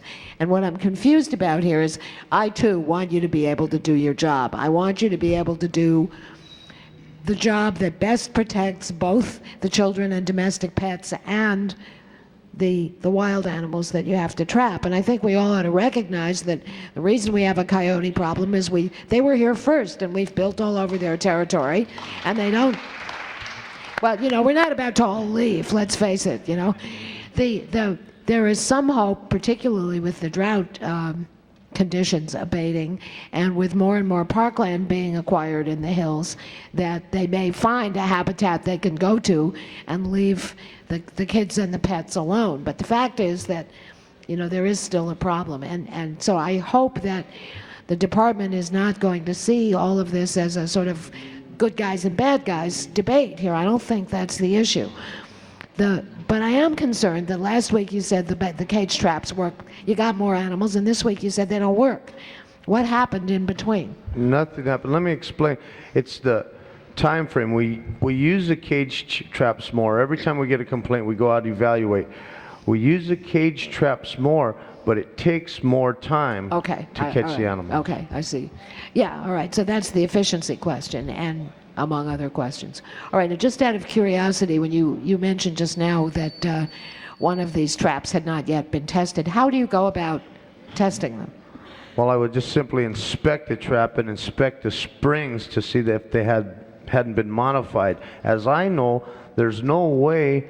I heard some people say they adjust them to put more or less pressure. Well, there's not that adjustment that I know of. The only adjustment on this trap is the pan, which triggers for the animal to go off. You can adjust the screw there so it won't go off for a light animal. You can, according to weight. Okay, thank you. You're using up my time. I just want to point out to you, ladies and gentlemen, that somebody mentioned earlier that not all the traps that get used in this area are being put out there by the Department of Animal Regulation. There may be other things going on. We do have another letter from a veterinarian that was distributed this morning describing a cat that he believes was he treated an injured cat with an amputated foot, and he believes that the injuries were consistent with a trap. He makes no allegations about who set the trap or which kind of leg hold trap it may have been. But I think that we need to recognize that there are problems, and there are going to be problems no matter which action we take. If we ban the trap, there is going to be somebody somewhere whose pet gets picked off by a coyote and who says, if only we had had the other trap, this wouldn't have happened. Maybe it would, maybe it wouldn't. And if we don't ban the traps, we're going to have more situations where some animal is going to wind up more injured, where the animal may have done it itself. Thank you. Okay. Mrs. Pikus. There's no question that this is a difficult issue, and we're really struggling with what's the right thing to do. And there's some balance on each side, and I'm pretty well aware of it. So I want to go over this another time, asking you some serious questions. Last week, you said you own both kinds of traps, and you used them both, and depending on the particular situation. Can you really briefly tell me when you use that trap and when you use the cage trap? Okay, if I'm in a residential neighborhood where there's no hillsides and there's a lot of pets running loose and cats jumping from fence to fence, then I'll use the cage trap. Okay, so if I reported a coyote in my backyard, you'd put the cage trap in my backyard. I live in the flatlands and there are animals in the neighborhood, Correct. right? If I get reports of coyotes in the hillside communities where I can track the animal back to a rougher terrain where it's coming and going from, then I'll use the soft catch trap and I can catch this animal a lot quicker. Okay. So what you're saying is that you need the flexibility to have both kinds of traps to use your judgment as to what will work best in what area. Exactly. Is that it? Okay. Next question. Mr. Yaroslavsky says that he gets a lot of complaints about coyotes in the area, and I don't have as much wildlife in my neighborhood. I don't get so many. But give me an idea how many calls you get in a week or a month that from people who say, this coyote came into my yard and killed my fine pet or my long-term pet or my mutt or whatever. About how many of these calls do you I get? get approximately 5 calls a day. Now, not all of those calls, it killed their animal. Some of them were killed, others were being stalked, others, their children they felt were being stalked by the animal. And I imagine in my office alone, which is the West Los Angeles area, I get about 25 calls a week. Okay, so in West Los Angeles alone, about 25 calls a week for people who are concerned about coyotes, right? Correct. And it's a very serious problem then, as it seems to me. And it's even more serious if there's some danger of children being attacked by the coyotes. And apparently some of the parents really feel that their kids are endangered by the coyotes wandering in the hillside. Definitely, yeah. So what you're saying is that in these situations, you go out there, you look at the area, and you make the determination which trap is most likely to get the coyote that is endangering pets and children. Is that right? That's correct. And you feel that this is a humane trap. You have some evidence of animals sitting quietly in the trap and not biting their legs off or killing themselves to get out. I have only evidence of animals not biting their legs off. Mrs. Pikus? Okay, can I just conclude this? Because I think that it's incumbent upon us as public policy makers that we give the Animal Regulation Department the tools that they need to resolve this issue. We're talking about a balance in the ecosystem. We're talking about a balance between pets and wildlife, and particularly about children. And I think we have to have some confidence in the people who work for us and who are most knowledgeable and skilled and experienced in this to have confidence in their decision that they use the right trap in the right place. So I'm not going to support Mr. Alatorre's motion, and I am going to support giving you the authority to use the traps where you need them. Pikus. Thank you for the extra time, Mr. May I ask, when you trap these, what do you do with them after you catch them? They're destroyed. Okay, Mr. Bernardi. The comment was made here that we have a problem, and all the testimony I hear is yes, we do have a problem. Animal regulation has a problem, and one of the main sources of its problem, along with the people in the community who live in these areas, is the coyote. Now, what is humane about the actions of the coyote that it's entitled to such humane consideration? We have pets that are lions. We have pets that are tigers. You have any pets that are coyotes? No, sir. You know, and here we're bleeding for a very vicious animal, a coyote. And that's in essence what you're doing here. Probably one of the most vicious animals. And please, would you control yourself, please? you know, I guess I have to confess, and really I feel a little guilty about it because as a youngster, to make a few extra dollars, I used to trap muskrats. I wish I'd have had that trap that you have here because I've seen some of the problems with muskrats, and muskrat is not in any respect like a coyote. So I think that what Mrs. Pikus was saying is give these people the alternative, the option of looking at each situation and using the equipment that is most effective for that particular for the problem it's trying to solve in that particular situation. And I think that that's what we ought to do, and much as I guess they hate to admit it, but the coyote is probably one of the most intelligent of all of the animals. Is that correct? That's correct. And it's a very clever animal. You have to bury these traps, don't you? Yes, you do. You know, and it's not like trapping some of the other animals, because you're dealing with a very vicious and a very clever animal, and it's an animal that has no place within a reasonable distance of human beings, and whatever means are used to destroy it, that's what ought to be done. And I'm really worried because Germany or Italy or France won't allow us to ship coyote furs there because you're using this kind of a trap. I think they're probably making a decision of their own and whatever is needed there. But apparently here in the city of Los Angeles, we have people who are deeply concerned, and we have people that I think, I'm satisfied, have been giving us straight answers, and they ought to be given the opportunity to use whatever means is the most effective and the safest for the people in the community. Not the safest for the coyote, but I want to repeat, the safest for the people in the community. Thank you, Mr. Bernardi. Mr. Wax, for a second time. Well, it's very rare that I fundamentally disagree with Mr. Bernardi, but I certainly do. I do now.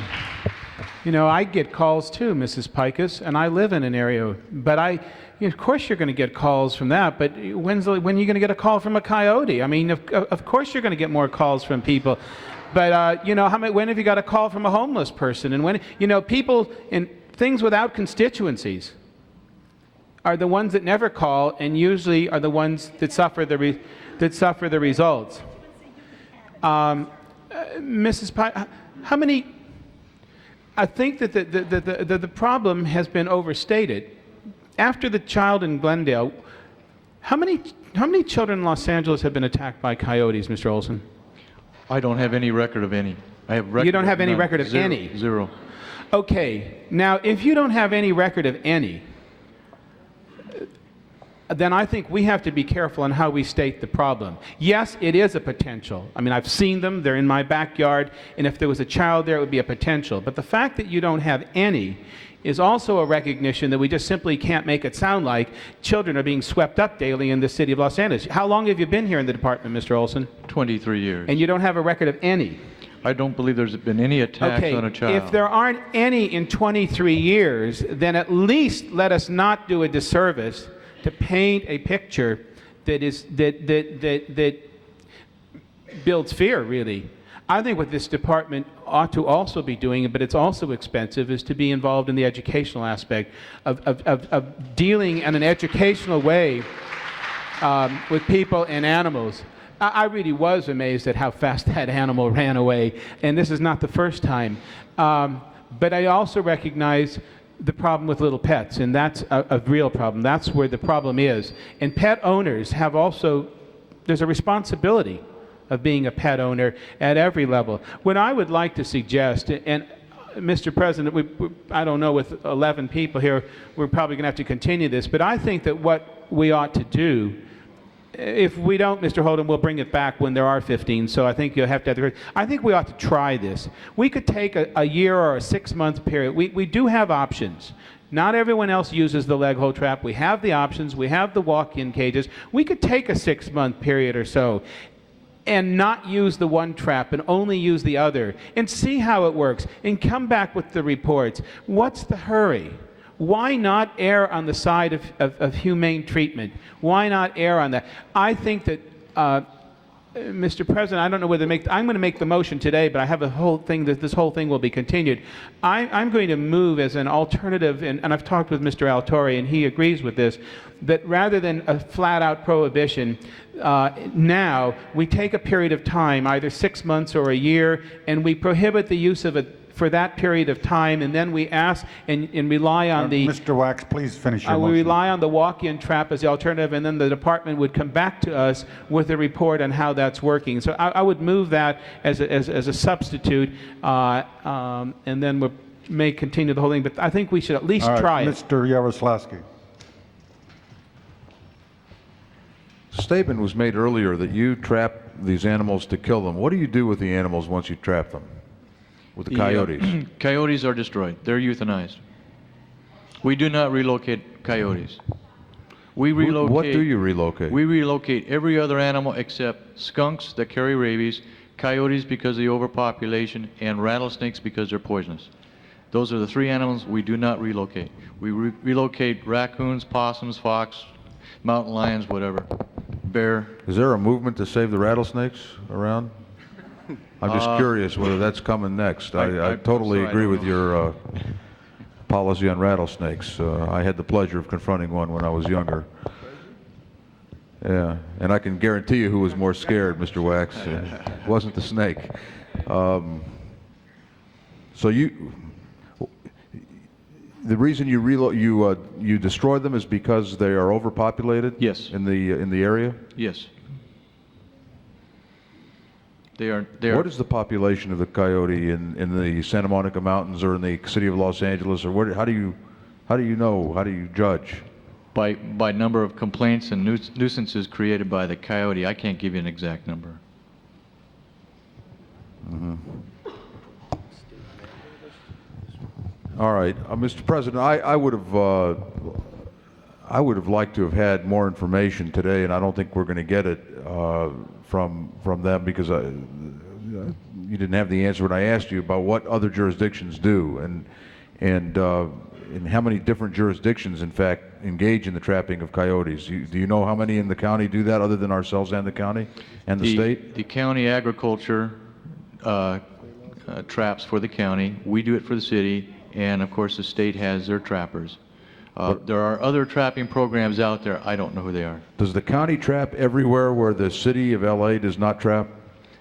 Or are there areas like Pasadena, you said, does not have a trapping program? Does the county trap in Pasadena? No, because that comes under a different jurisdiction. So that would be Pasadena Humane Society. The city within our jurisdiction, we trap. The county within their jurisdiction, they trap. And you don't know anything about Pasadena and their problem? Don't they have a coyote? They must have a coyote problem. Well, and I think they do too. But when asked the director, he said we don't have a coyote program. So our problem, that's what I have to repeat because that's what he told me. I believe that they have a coyote problem. Coyotes are getting hit by cars. He indicated when they do, they are shot. That would indicate to me there might be a coyote problem if they're getting hit by cars. Right. But I had to answer that honestly. All right, Mr. Thank you. Mr. Browdy. Members of the council, who speaks for the mothers who are anxious? Imagine having a small child in your backyard and you see coyotes stalking your infant child. What about that anxiety? Don't we have a responsibility for doing something about that anxiety? I think we do when you weigh the values. And what about the cost? Is this the best way? Mr. Olson, how much additional cost would it be to use box traps? I'd say close to over $50,000 a year. All right, should we use that $50,000 to spade and neuter animals? Would that be a higher priority for the department? That would take a higher priority, yes. All right. Would it be a higher priority, members of the council, to use that $50,000 or $100,000 for an additional police officer in Los Angeles? I mean, we have limitations. We have to balance these values. And I remember when my children were small, and I remember the feeling of anxiety about animals.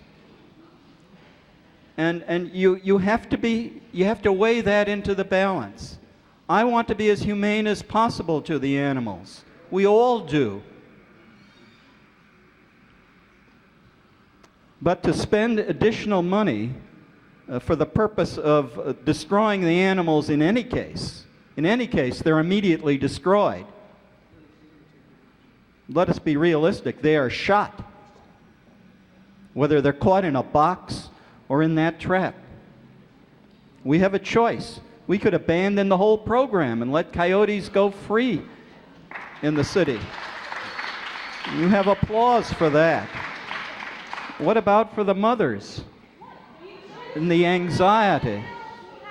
We have to have a sense of balance. We didn't interrupt you when you spoke, so please. The committee report is before you, members of the council. All right, Mr. Alatorre. Mr. President and members, you know, I think that we have kind of lost sight of what we're really talking about. Nobody is arguing that we don't have a coyote problem, so we will stipulate that. You know, it's interesting, in the fish and game regulations, you cannot set a steel jaw trap or a padded trap for 450 feet. You have to set it 450 feet away from a house where you may have children and the like.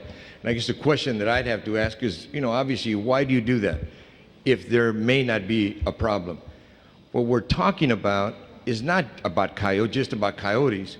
We're talking about the humane treatment of animals. That's what the issue is. It's not, we know that coyotes are going to be destroyed, but it's hard for me to believe that dogs aren't trapped by some of these things. You know, if you have poachers out there using traps like this, they're not using traps like this if they don't expect to be catching whatever it is that they may be after. All right? They're not using traps like this. Wait a minute. You said it earlier that poachers are in fact using traps and other devices. To me, what the issue is very simple. You know, yes, I'm concerned about parents. You know, I happen to live in a hillside, and yes, I know that there are coyotes out there, but I happen to have chosen to live there. All right? Now, yes, you know, as we heard testified last week, we heard them testify that they use box traps. Now, nobody's going to tell me that that is not the most humane way of trapping for coyotes or any other animals that might enter into a trap. But we're talking about the humane treatment of animals that innocently may be caught in one of these traps. And there's a veterinarian here that can talk about the cat and can talk about the pain and suffering that cat went through, even though we heard testified that nothing happened to that cat. So let us remember what this issue is about. And I'll go along with the idea of piloting this to see how it works. You know, we catch more coyotes today in box traps than we do in these padded traps. Well, why not just use them and use them so that we don't have to hear from a parent that comes here and says that their dog was killed as a result of being trapped, or that their child was hurt as a result of one of these traps. You know, let us err on the side of safety. And I'm not talking about safety to coyotes. I'm talking about safety to other animals. And that's really what the issue is. I'd ask for an aye vote on the amended motion by Mr. Wax. Mr. Hernandez.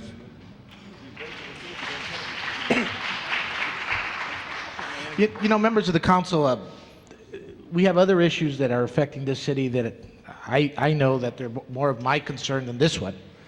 But you know, all of a sudden this one becomes very fundamental when we're talking to a department that we're getting ready to look for a new department head. When we're talking for a department that we've been increasing fees for services that department provides, and I continue to hear not enough resources to deal with the issues. But the reason I think this issue is real fundamental to what's going on right now in this city is when I talk about that credibility question from the department. I mean, are you the professionals, and are you balancing that act of teaching people and caring about animals and at the same time enforcing the fact that we might have problems in certain areas? I can't get straight answers from your department. That's one of my concerns. I read the report you sent from my district. I thought that was excellent.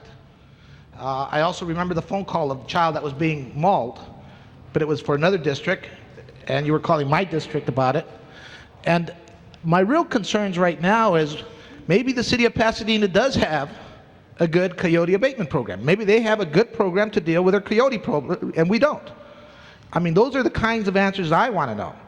Now, when I look at this trap, what bothers me is I believe the department has a communication problem with communities. I believe that I hear a lot of communities expressing different kinds of issues in regards to the way we care for animals, and I'm not sure we're taking advantage of those requests and learning to work with those communities, and I brought that up in our last discussion. But Mr. Browdy, I don't believe the coyote problem is as bad as the homeless problem we have in the city or the crime problem we have in the city, and I don't want to make that more important. But I also don't believe the department's been giving us straight answers, and this is my opportunity to get the department to look at its program. I don't want to support this trap, and I will not support this trap because I want to support the people on the other side of the podium, and I'm not going to forget that. Thank you very much. Mrs. Pikus. Ms. Galanter. I move the previous question. Prepare the roll on the previous question, which would cut off debate if it passes. Ask a point of information before we Tabulate the vote. What is, 11 ayes. what is your point of I just want to know what Mr. Wax's amendment is. It for 6 months trial? Six months trial would be, sure. They would rely on the walk-in cage trap as an alternative to control the coyotes. Okay, we have Mr. Wax's motion. The amendment to Alatorre's motion. Yeah. And I ask for an aye vote. Prepare the roll. Tabulate the vote. 6 ayes, 5 noes. That failed. Now we have Mr. Alatorre's motion. As a substitute for 38. Prepare the roll.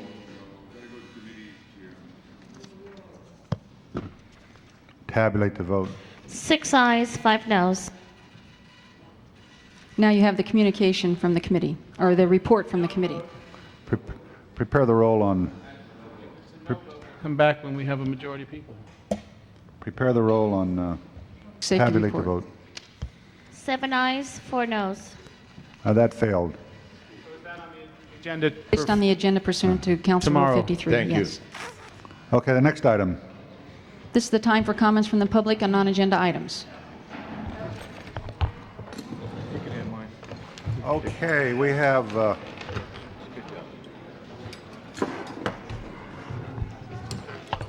We have Dr. Roosevelt Willis who wants to be heard. Nothing happened. Well, they're going to do that when they get around to doing it. Would you, Dr. Willis, you want to be heard? Yes, sir.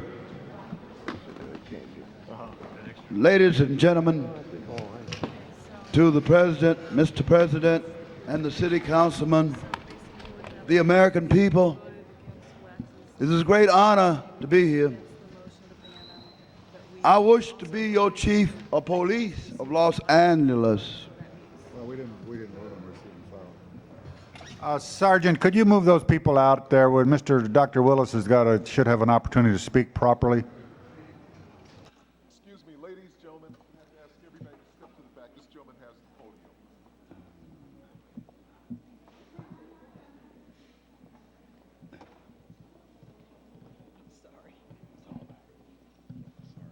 It's all right. Please consider my qualifications. I will bring changes in the police department in this transition to the peoples of Los Angeles. I will solve crimes in our area of Los Angeles.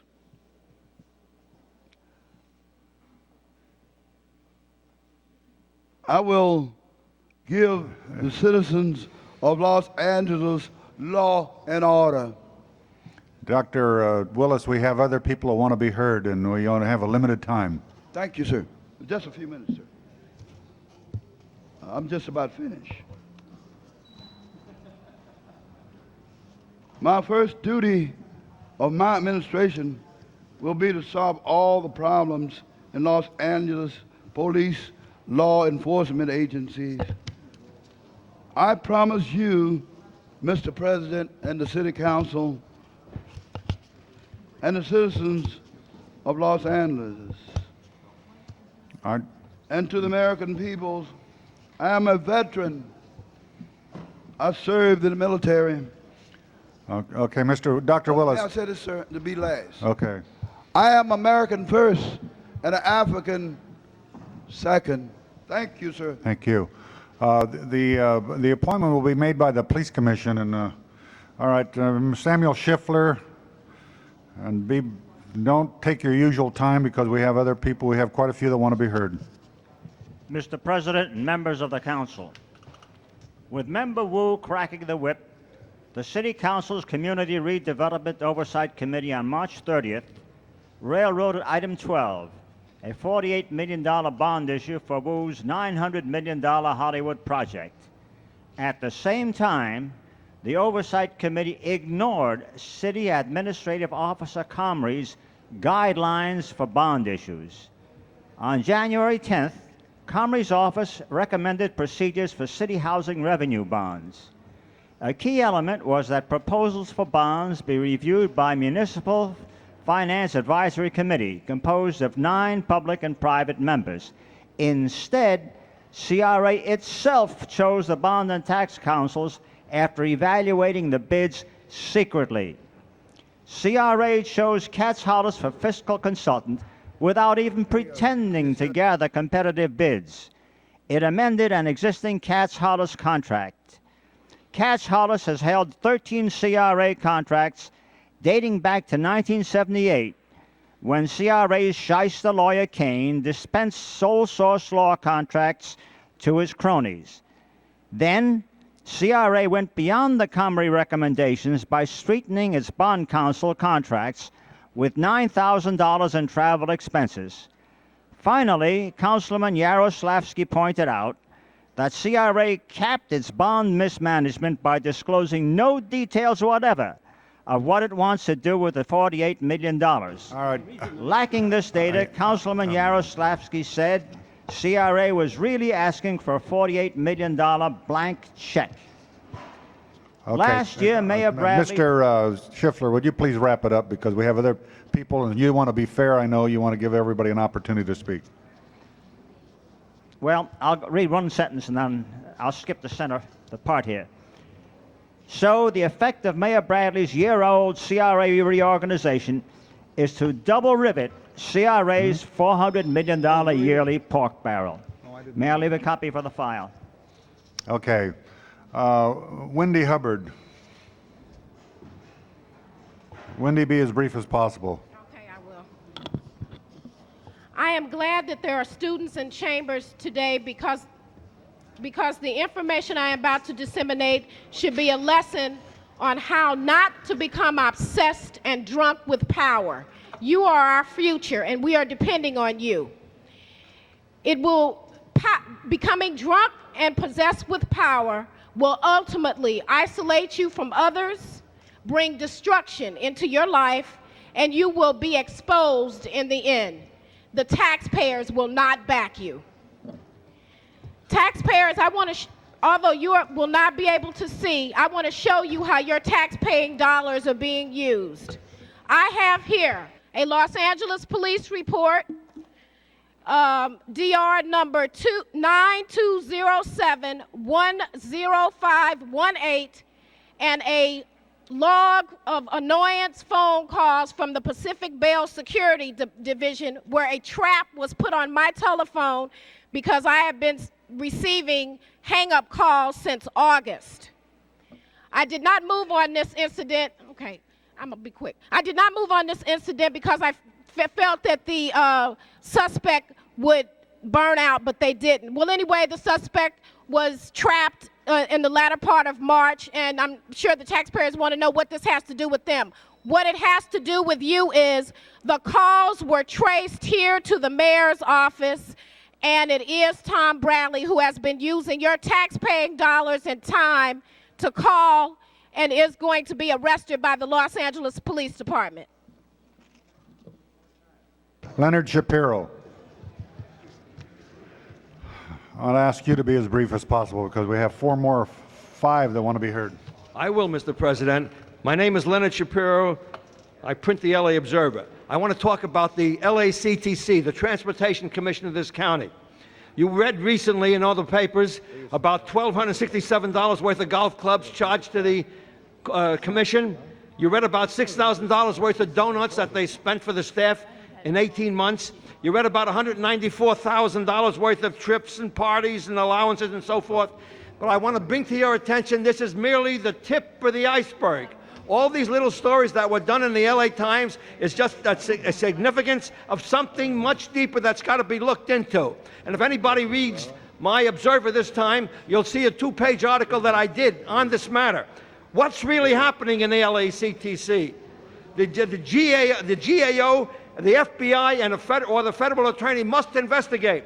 The DA, the city attorney, the grand jury, the attorney general, all the local agencies have not investigated. Each time any whistleblower came to them with information, documented information, they turned them down, and next thing you know, they were fired.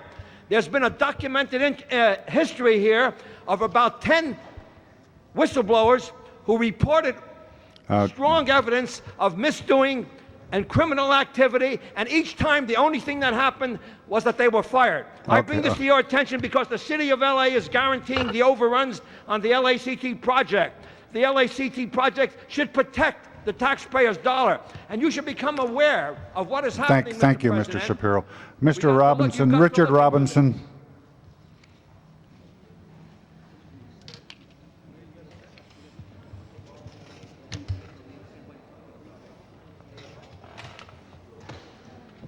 Mr. President, members of council, community-based policing is inspiring us.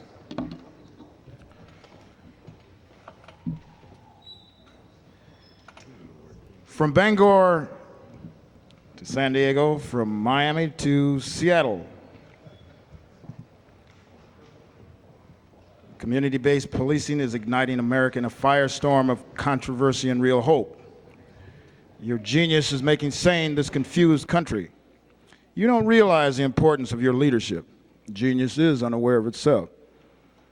George Bernard Shaw says there's no place in ordinary society for extraordinary individuals. Your ingenuousness is real, from Mr. Curry and Norm's gentle protectiveness to Mr. Bernardi's platonic sagaciousness. At the risk of sounding the parvenu or sycophant, your consciousness, God's own, is calming the process of community-based policing. Thank you. And the community-based policing process will be expedited towards completion when you select a police chief from the community. Thank you, Mr. Robinson. That's the longest speech you've ever made. Mrs. Murphy. Mrs. Murphy. Gracie Gray.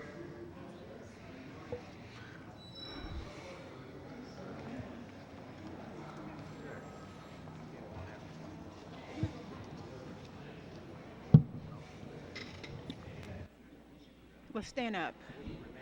Good afternoon, City Council women and City Council men. I have here with me my 3 granddaughters. Belinda, stand up. This one is Belinda Egana. Gloria, stand up. Gloria. It's Gloria Egana. And Jennifer Egana. These are the 3 young ladies that was living there next door to Johnny Pastrami stand in a 2-room apartment. The mother has exactly 5 children. She put in for Section 8 about 3 or 4 years ago, and she's trying to support these children and pay a high rent. I thought they had moved out into a Section 8 apartment, but they have not. These also are the 3 young ladies that was sexually molested and raped by Carlos Vergel, and they tried to put it on their uncle, Winfred Bocage. I would like to read to you this afternoon, the one slaughtering the bull is one striking a man. The one sacrificing the sheep is one breaking the neck of a dog. We are still being persecuted. Their uncle, the one that is mentally ill, they took his money Mrs. Gray, and his thank pink you. slip. Thank you very much. Time is up. We have Howard Okay, Watts. okay, Mr. President, but I also would like for you all to try to help the family if you can. My granddaughter says they are not paying any attention to the people. Why would you go up there and speak? These are children speaking, and you know we can prove Satan a liar by doing the Howard things Watts. that is pertaining to righteousness. Thank you. All right, thank you. Howard Watts. This is a surprise to Mr. John Ferraro, the president of the city council. I've been reading some articles, sir, about North Hollywood. I understand you want to take over North Hollywood's redevelopment area and the project area, and you want to be chairman, or your aide wants to be chairman. I want to ask you a question, sir. Are you going to put in a membership card to become chair? Are you going to be allowed to be elected by the community? Is that what your plans are? Are you wanting to take over? If you call me in my automatically? office, and I'll tell you what my plans are. It's a temporary position because there's not a quorum that can elect the chairman. So thank you, Mr. Watt. No, but you want to take No, I do not. Sure you. Okay, the public hearing is closed. The next item.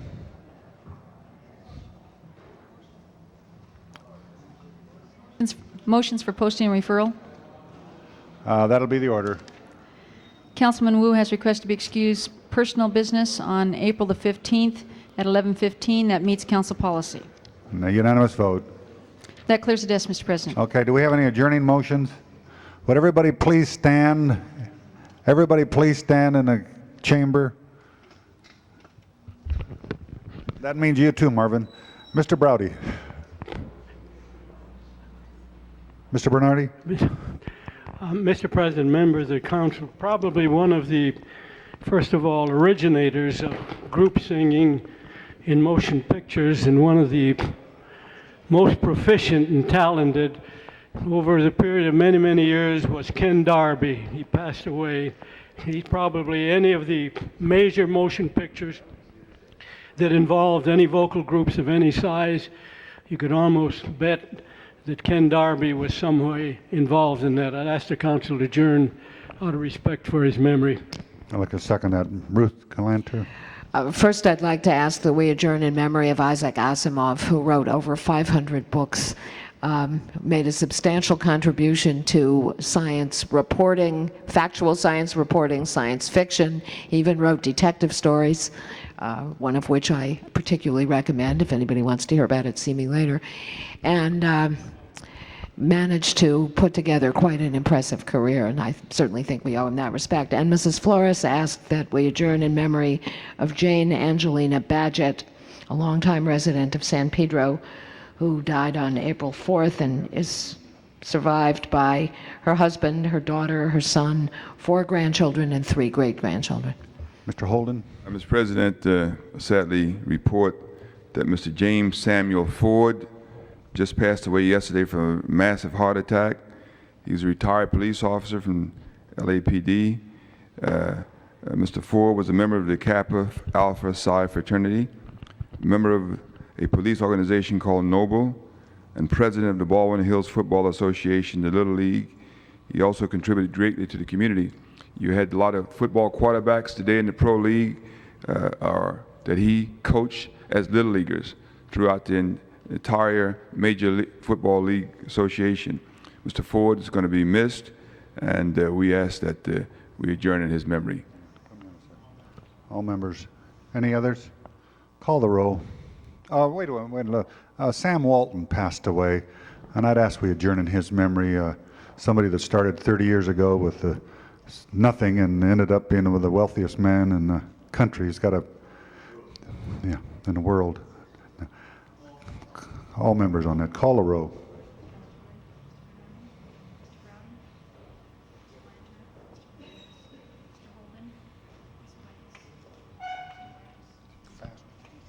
The council is adjourned.